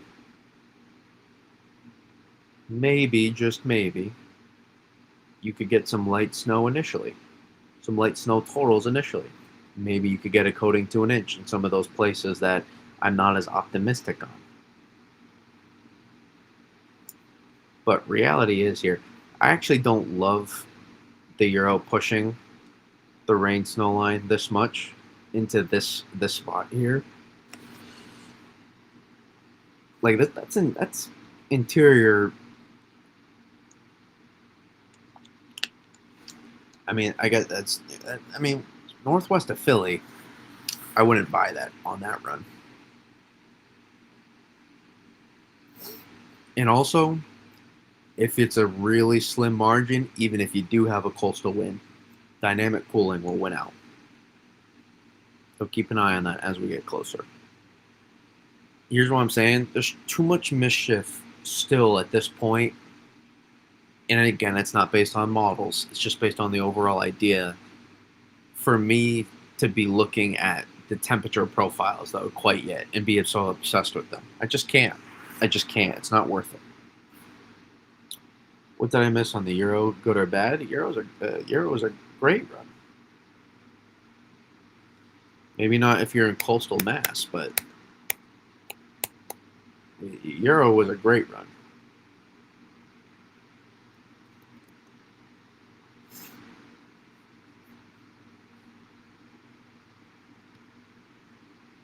P-type map and everything else. But I'm telling you, this Euro I think would do even more than what it said it would on this. I forget that jet streak is potent. Look at it, look at that jet streak. Nearly 200 knots. It's 200 knots. That's so much lift right there. Supportive ascent that we talk about. And man in that pocket right there. You'd be cooking. It's just you got to remember too. It is December 2nd, and that east wind for the sea surface temperatures. Something to keep an eye on for the coastal areas. So that's why it could be a little bit of concern. Probably rain / mix for the coastal. I was 22 then. It was cool. All good. Happy Thanksgiving to everyone too. Thank you for this tonight. You're very welcome, Sarah. Yeah, it is a concern, regardless of if interior scenario or not.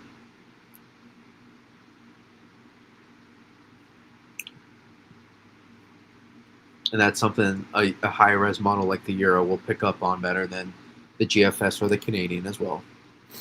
GFS and Canadian will suck on that on those coastal fronts,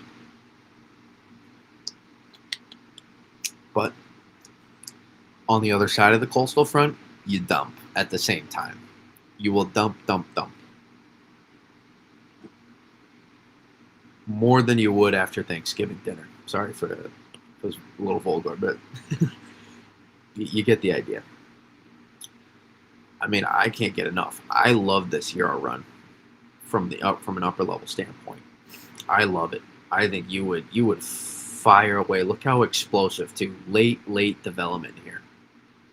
Late development, and you would fire away. Oh crap! Look at that too. Euro does another bomb just offshore this run. Take a look. Just offshore. Bombs. Bombs away. I mean, that P-type map don't do that justice. And that's the system. There's that system I'm talking about. Remember?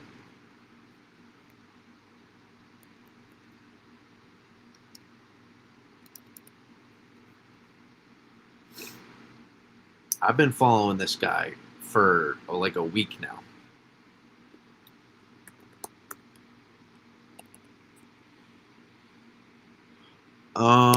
Not incredibly far. It tends to be along I-95 is what it tends to be. Those coastal fronts that set up. But here's what I want to show you. There's this guy right here. I'm telling you, this could be a banger of a snowstorm. Not next week, but the week after, or maybe at the end of that week.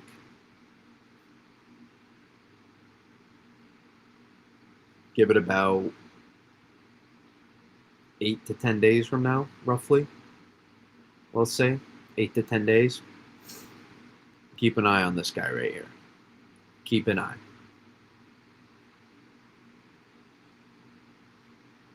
Keep an eye on that guy. We have a pretty good pattern for the moment right now. Keep an eye. Rain on the coast of Mass. Looks like you were right. You thought more snow accumulation in Linden, Mass. Darn. Don't again, Sarah. Almost 5 days out still. So don't worry too much about that yet. But it is a concern. It is a concern if you live on coastal Mass with this system. Where you're from, like Chicopee? No, I'm from more towards Worcester than Western Mass. I live in Grafton, Mass, specifically. Oh, yeah, you can guys see this. I mean, this guy. About 8 to 10 days from now, wait for her to come on in. She's juiced up. If we get the TPV over the Hudson Bay, like we think it's gonna be, this could be a banger. This could be a banger. And this is just an example.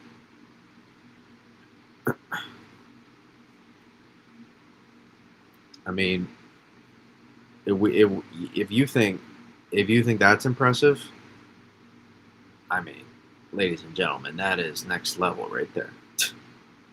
That's a straight fire hose right there.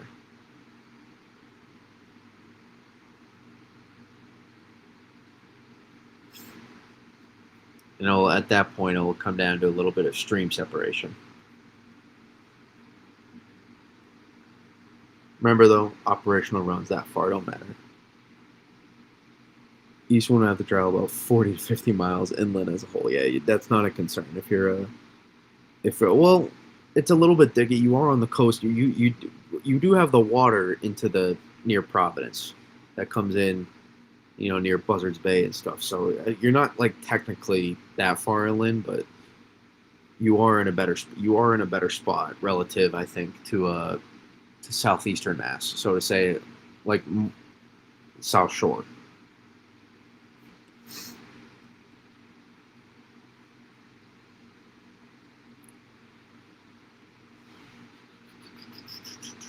Get those ensembles blown out yet?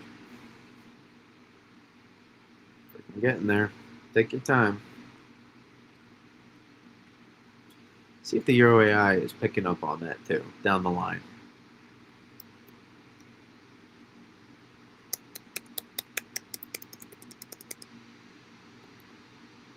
It is. It has it. Much flatter. Good thing operational runs don't matter that far out. You can see it. It has it.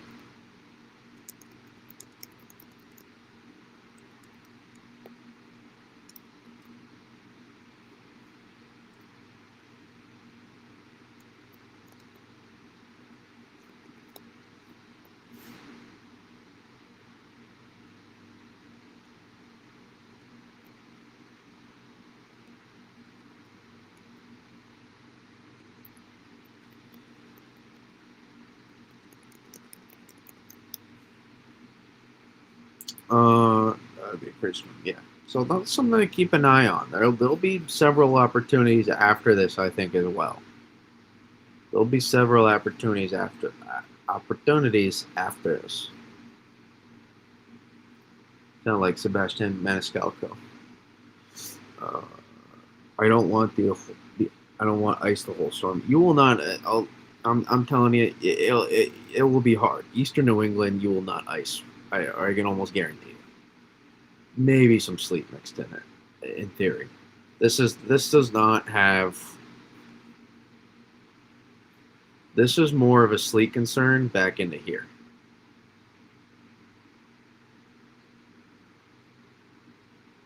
Not as much. I wouldn't even go there. I would say here. This is where there's more sleet, like into these areas. That's where your more sleet concern would be. This would just be plain rain. If you do.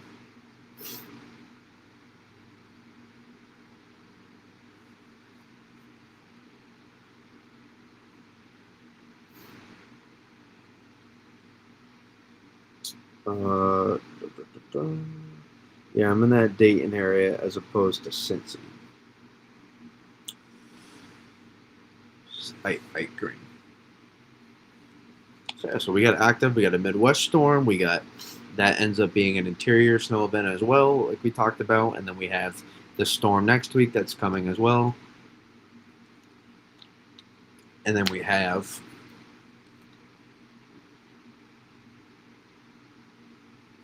more potentially more to track after.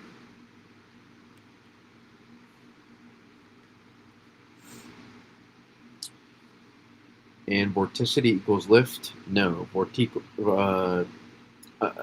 vorticity is spin in the atmosphere. It measures 500 millibars. Measures the strength of the spin. Good. Keep asking questions. I promise. I love answering. People that are genuinely interested in the science. I love answering those questions. Okay, and thank you for addressing all my stuff tonight. I'm excited for snow. You'll have a chance. You'll have a chance. It could be it could be a tough call, but let's break it down where I like again. I want to make sure.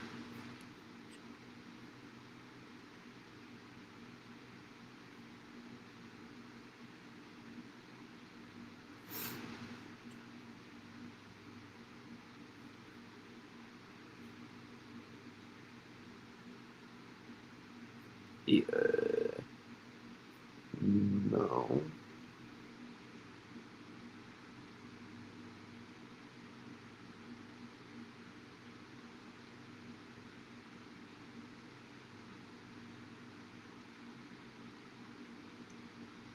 I really think this is the area.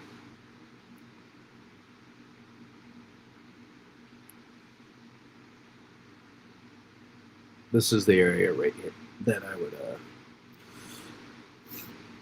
I would favor. Keeping in mind of guidance just barely, acknowledging it, not using it as my forecast, acknowledging it. This would kind of be where I would favor for the most snowfall as of right now. It's just as a general idea. And that doesn't mean, though, you still can't get some good totals. Especially, I'm not ready to commit the front end thump quite here yet, given some coastal front concerns. But here, let's watch it. Philly, I don't know. I'm not loving Philly. And that's almost like a gut reaction thing right there.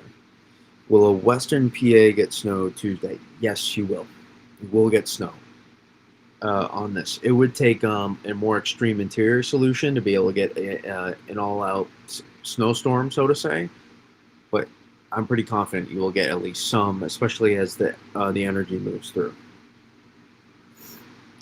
This honestly might be the hardest storm for me to track yet. I've seen in a long time because of all those lines you just drew for the snow sleep, all connected right on my house.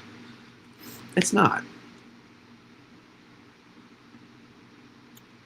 Listen, forecasting snow, guys, is always difficult. It is always very difficult. But that does not mean that it's the hardest thing always in the world. People sometimes, a lot of times, there's so much stuff to look at that they overcomplicate it. You don't need to overcomplicate it. You just need to focus on what the most important variables are and see what that information is providing back and connect the puzzle pieces. That's it. Don't overcomplicate it. Connect the puzzle pieces and see where that leads you. And then all you can do is just adjust after.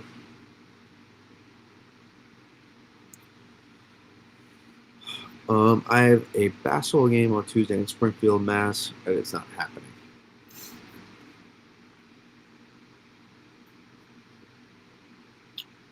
If it's, we'll see. We'll see on timing. We'll see. We'll see on timing right now. Total snow so far. I know it will change, but just want to get a view of it.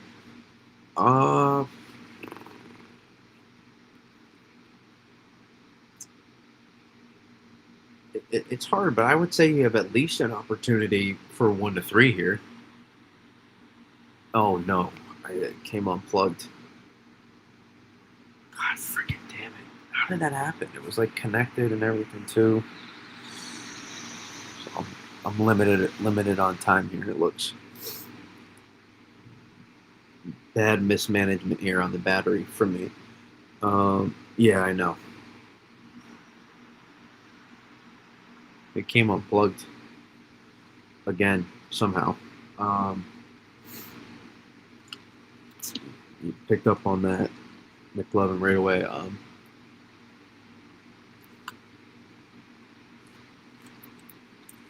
But I think you at least have an opportunity for accumulating snowfall. I think you have opportunity for more than just a dusting. But you have snow to watch as well this weekend too, so you have that going for you as well.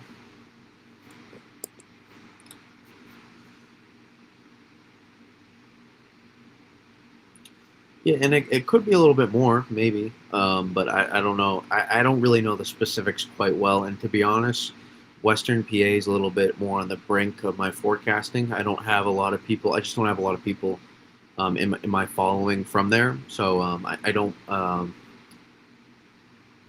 focus on that area quite as much as I would a little bit further east. Um, just me being upfront and honest, because I don't want to. I don't want to make you think that I'm the gold standard for that forecast at all. So, just a little bit of context.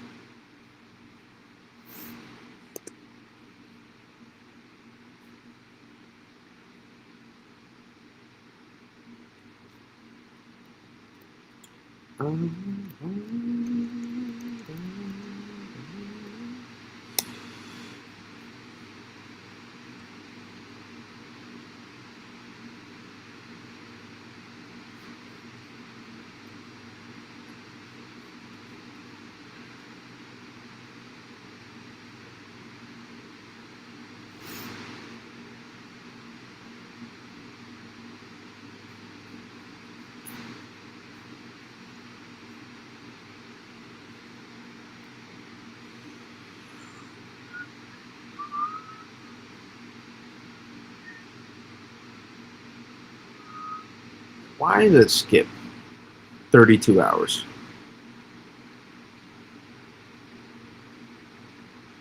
There we go.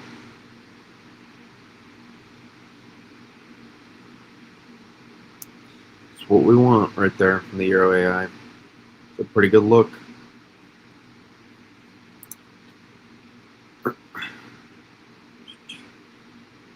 There's your Jeffs.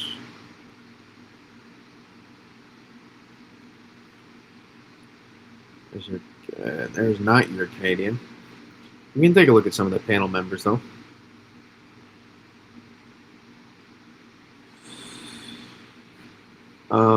You've been great answering too. Good job. Thank you. I appreciate it.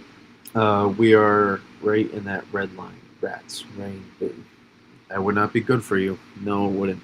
But I'm not ready. I'm not quite ready to commit to that. I'm just saying, let's keep an eye on it. Let's watch out for it. Let's look at some of the panels from the Canadian and the GFS while we wait. Again, here's what I'm saying though. There's some opportunity here.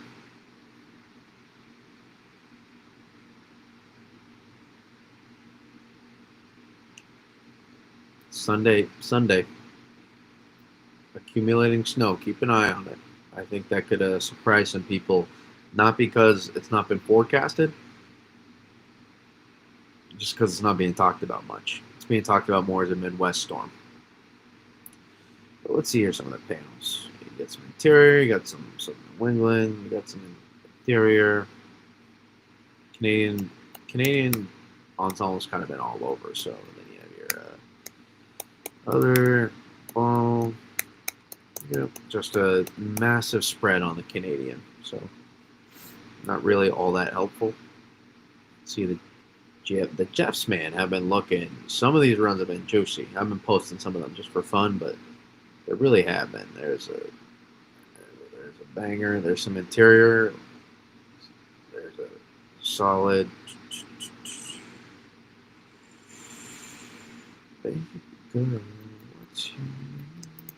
Not as many bangers on the Jeffs on this run.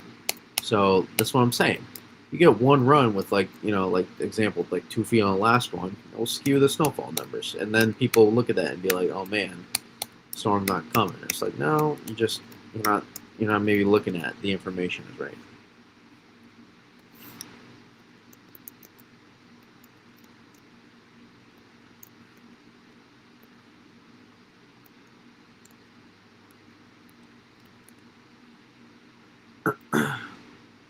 Which model did you say was the best for snow accumulation? None. They all suck. that's the most honest, no BS answer I can give you. But I would combine I really think if you combine all models right now, that's the closest to my thoughts. I think all models provide a really good outline. I think models are doing great right now, in my opinion. I think models are providing a really good outline of what's being shown and depicted here. Your AI is one of your more extreme southeast scenarios.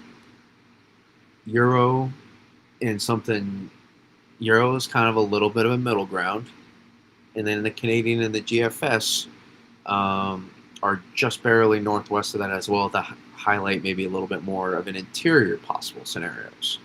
So the Euro is not necessarily something I would say is is where I'm exactly leaning. I think I don't disagree. I disagree with some of the stuff on how exactly it depicted on what it could be.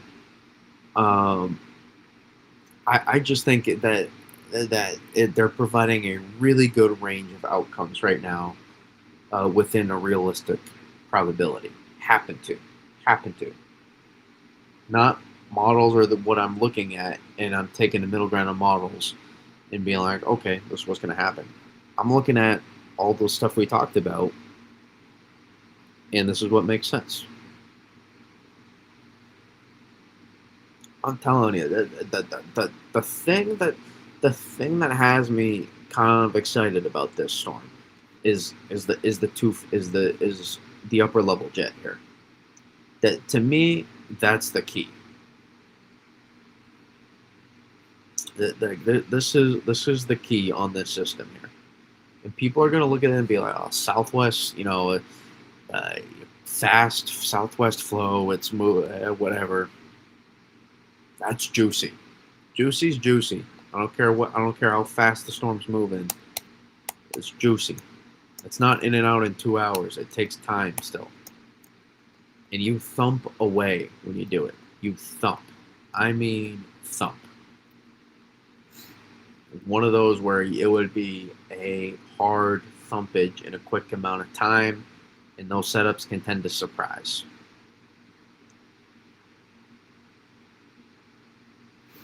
Amplified southwest flow setups tend to do pretty well in terms of snowfall. And even here, then, this is a for a southwest flow setup. This is a pretty juicy upper level wind pattern here. It's not an amazing coupling of a dual jet structure on the backside, as opposed to, you see what I mean, versus this. Like that, all alarms go off for major East Coast snowstorm. But again, that's an operational run. I'm just talking about if we were looking at that. If we were looking at that run specifically. Like, see a little bit difference. How much more potent you see, also the depth of it, the size, etc. Even though there's not as well defined of a jet streak in any specific area. But still,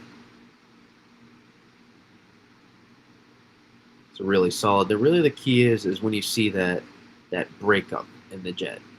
When you see that, this, I like to call it like a breakup, and you see the jet start to lay back then. And this is what allows the precip shield to lay back as well. I'm telling you, precip shield is going to go into Canada on this system. Very likely. So this is going to be a pretty pretty large storm too, considering in terms of not in terms of widespread massive impacts, but in terms of snow shield, it's going to be pretty big. That which always leads me to believe that interior band possibility.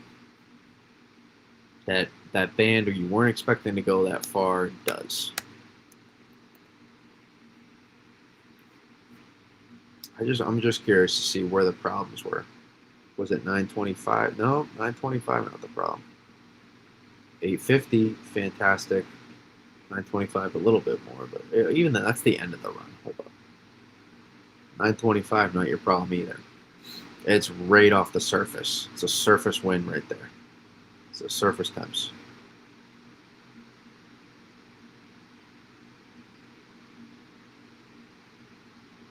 You know what it could be? Even if it's not rain, it could be like white rain, where it's a minimal accumulation kind of snow.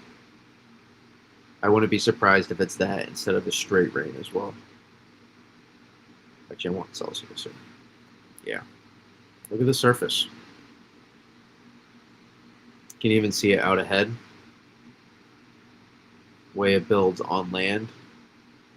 But all of this is above 0 degrees, freezing.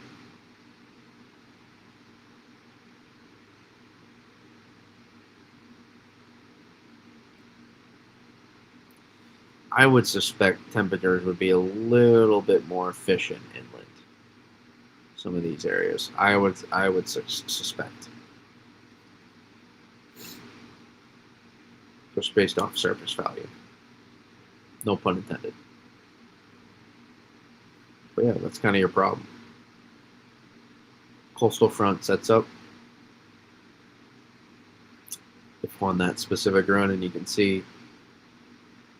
You got Cape Cod running 8 degrees above Celsius on P-Town.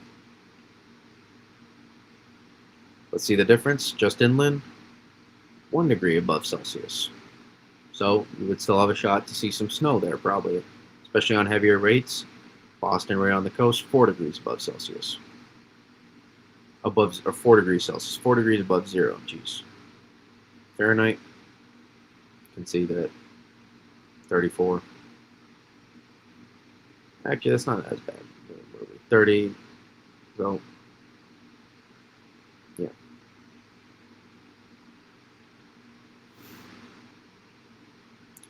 I know some of these temps look marginal, but when you slide up, and sometimes you hear the saying, you got to taste the rain to get the snow. You got to smell the rain to get the snow. But sometimes you got to hear that statement too. But here's the thing. Look at 700.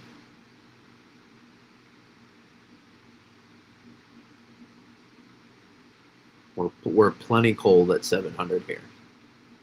Go 500. We're good there in terms of relative average. 850s even. We're solid there too. I guess we should move to that time frame. That's a more accurate time frame. But even then, 700 you can see solid. 850s solid. 850s not really your warm tongue with this system either, unless it's a more interior. With this setup, it wouldn't be. 925s even. Relatively solid. In fact, all these 0 and 1, this is deceiving. 0 and 1 at 925, dynamic cooling wins out. Dynamic cooling wins out for everybody here. Everybody that's a 0 and 1, that wins out. If you remove the coastal front, that's your rain snow line, just about.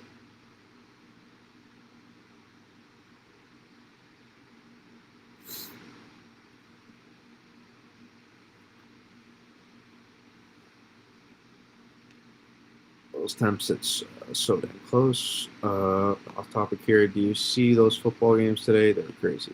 I did watch. I did not see the end of that Baltimore-Cincinnati game. I predicted the Bengals would win, though. Before that, I'm not going to lie. I was kind of feeling it. And they did. They blew them out. This was a sneaky. This was a threat. If you were following it, Lamar has looked a little shaky with the ankle. Sorry, Lamar, out there. You haven't looked like your full self if you come watch my stream.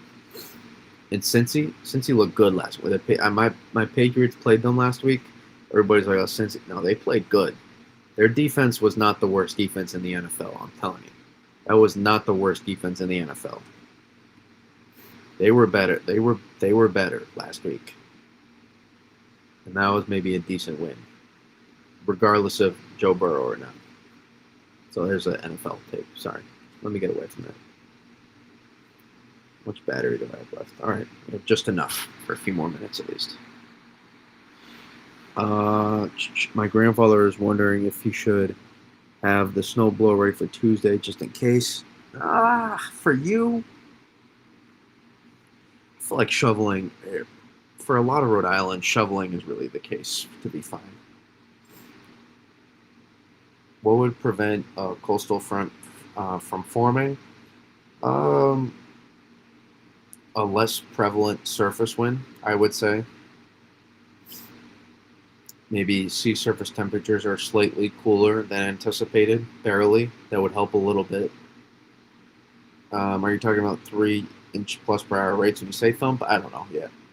I don't know. I would say probably at least 1 to 2 inch. It would be one of those at least. I don't know. I couldn't tell you like 3 or 4. Is it still possibly colder storm and all snow for Boston? It's possible. I wouldn't lean towards that though. I would lean away from that. And yeah, go Pats, at least playoff bound this season. It was a fun season for us since Brady and Bill left. Yes, go Patriots. Drake May is fantastic.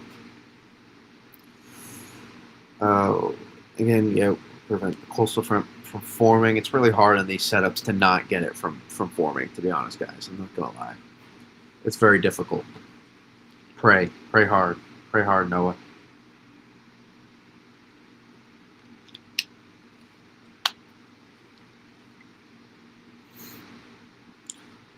damn decent chance that I could get a thumping of snow for the whole time. That would be great and a dream come true for me. Well, yeah. Take in mind, guys, this is December 2nd and 3rd. You're gonna be just okay regardless if this doesn't happen or not. There's gonna be more opportunities this December. I'm pretty confident in that. Converting them is always challenging. It's always challenging. Now, this is some cold, man. That is freaking cold. There's your polar vortex. My God. What are these surface temps?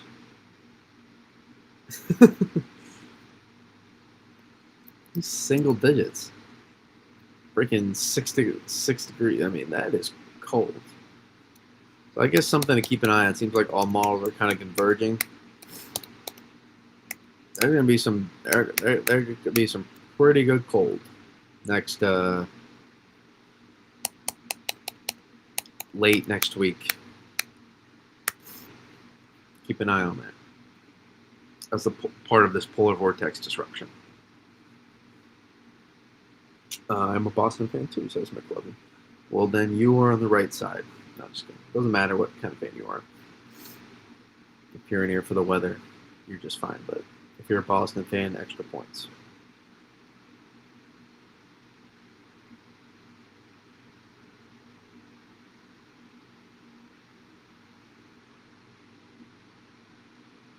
Man, there's a lot going on there.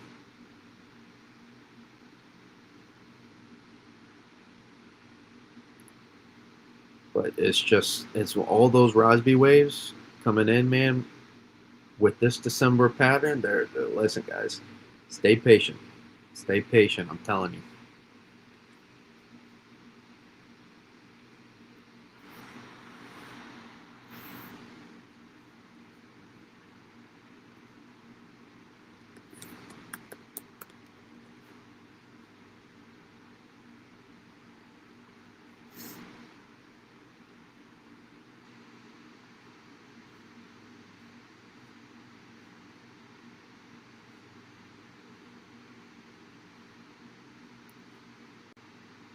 I keep looking at this guy. There's some there. Whenever the effects downstream hit, about 8 to 10 days from now, that could be something. But then look again. Another one.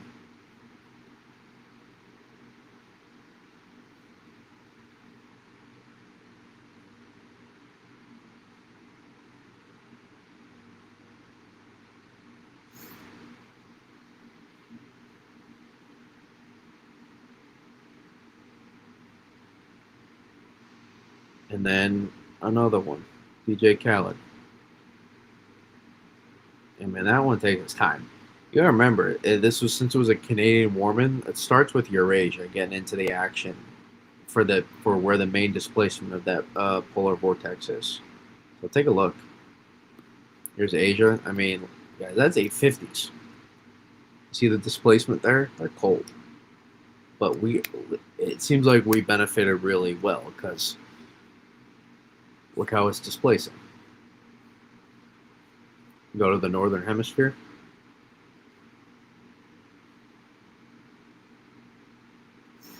You see that? There's the displacement. Here.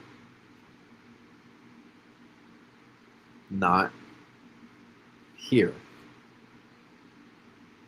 And that's in part of all those factors we played out as well. That's where the cold displacement wants to favor. Again, this is part of the seasonal forecasting that I was doing beforehand. Part of the pattern that we've been forecasting. And it just happened to line up with a lot of my thoughts.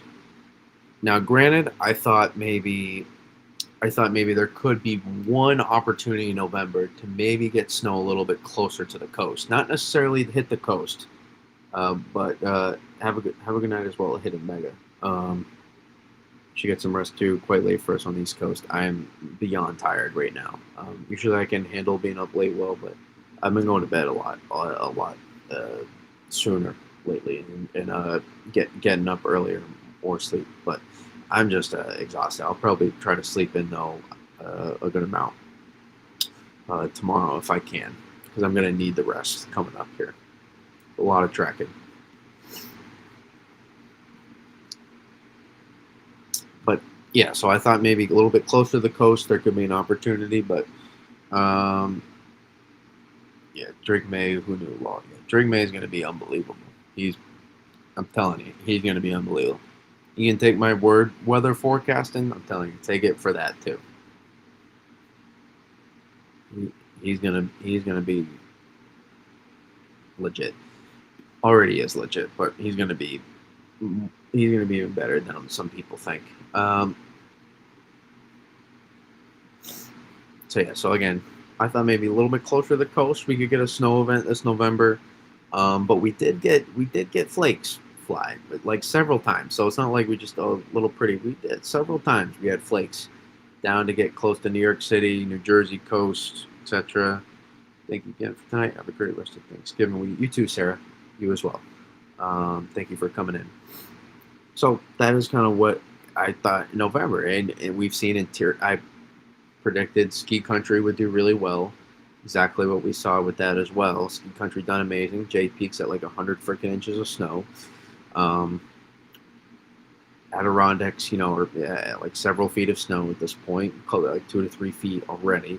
Like we're just, I'm just happy with kind of how it evolved. And I said it would be transient, but expect some cold shots to come in. Certainly did that. And we've had some, interior snow events as well. So that is, I think we did it. I think we did a decent job. If I had to rate, especially because we'll have November 30th, we'll have this. This will kind of be the biggest part. It will fall under that November time frame.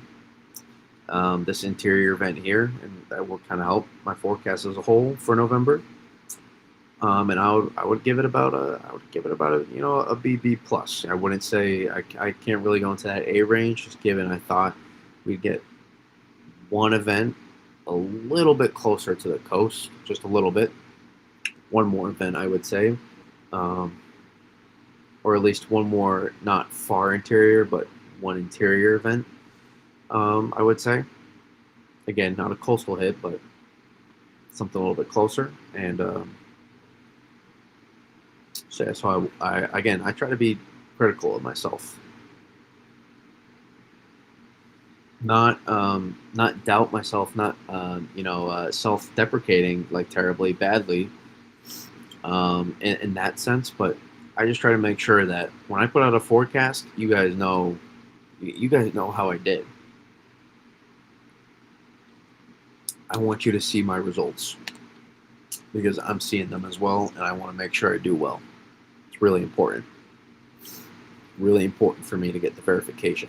Now, it's all in the process, and sometimes the results won't always be there. But I want to do my best job for you all, always, if I can.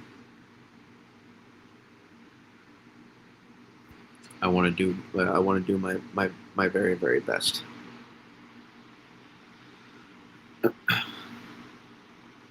Not that I don't love you guys as well, but it's really for myself as well, especially as a forecaster. I love getting obsessed with the mastery of trying to put together the puzzle pieces to see what's going to happen. I love it. I get obsessed with it. But I guess basically we aren't sure for coastal mass. Yeah, we're not sure, especially northeastern. Yeah, North Shore especially. We're not sure yet. Um, Keep an open mind, but don't get your hopes up too much for this right now. If you live on coastal Mass, just inland Northeast Mass could be a huge difference.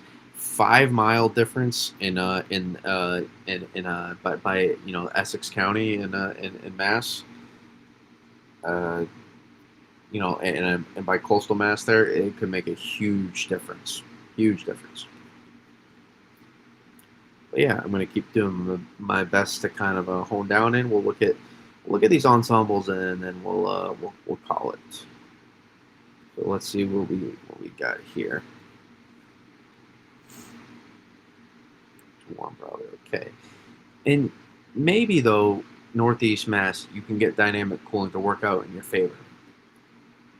I would just keep low expectations for now, though.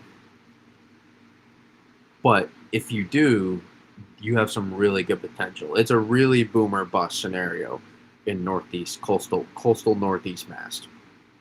It's a really boomer bust scenario in my opinion.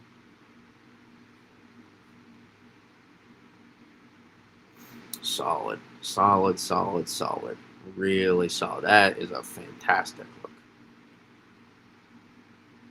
Euro ensemble as well. Gorgeous. I mean, the guys. This is the ensemble meme. 4 or 5 days, 4.5, 5 days out. Come on now. Gorgeous.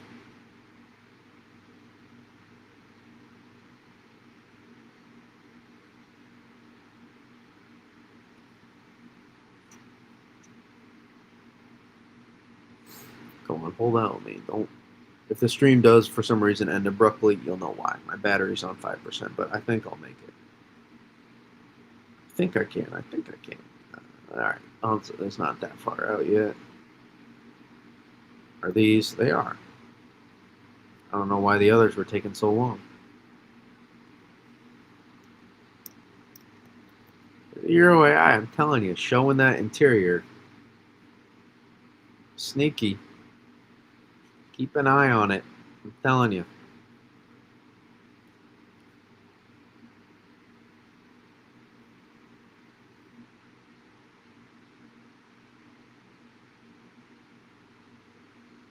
Keep an eye.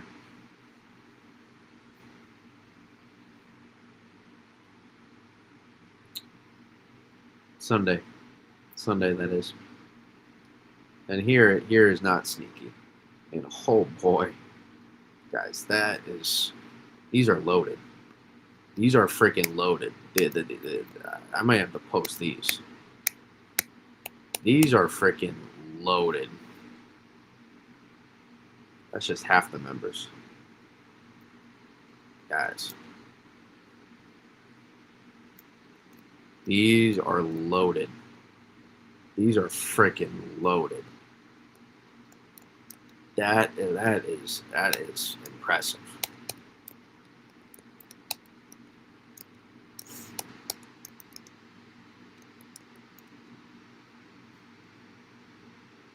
Damn.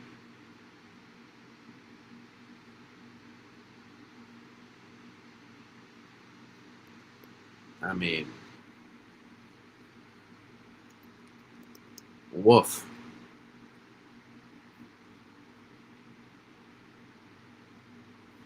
Take a look at that.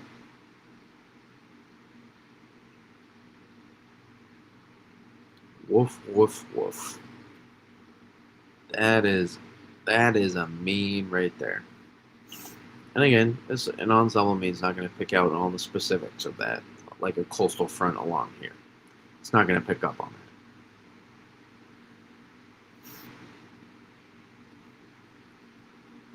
Well, that's juicy.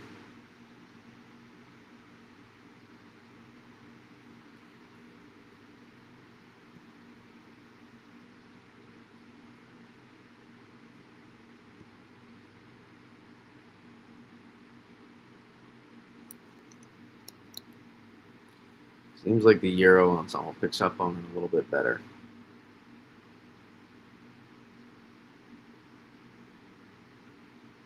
It's pretty similar.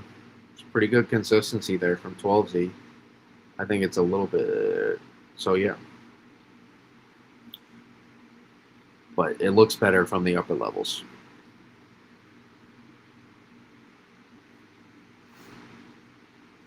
None of these are out yet. I guess they are. Just skips 100 hours. So helpful. But it seems like a good amount of those were decent. Always happy for snow showers or shovelers for a holiday. Money for their families. Yeah. And by the way, remember, keep an eye out for some snow showers tomorrow. Keep an eye out for that. Or maybe more Maybe more. It could be more Saturday, but depends. The Friday tomorrow and Saturday, keep an eye out for some snow showers. Is that a different storm? No. On the Euro AI ensembles, that is not a different storm. That's the Tuesday storm. Tuesday, Wednesday. That was the meme on the AIFS. Juiced. That was juiced, man. But yeah. All right. I appreciate. We'll call it there. I appreciate you all tuning in. Again, probably at least a video, maybe a stream as well tomorrow night. We'll keep it going here. Takeaway: I'm confident that we got a storm coming, guys. I'm confident. The details just need to iron themselves out yet. The specifics, we'll iron those out as we get closer. And once we do, I think we'll get a pretty decent idea of what's going to happen. This will be a headache for some people to forecast, especially along the mix lines and stuff like that. But in the general idea, I think we're going to get a pretty good idea of. So stay tuned. I appreciate everybody tuning in. And until next time, peace. I'll be on X.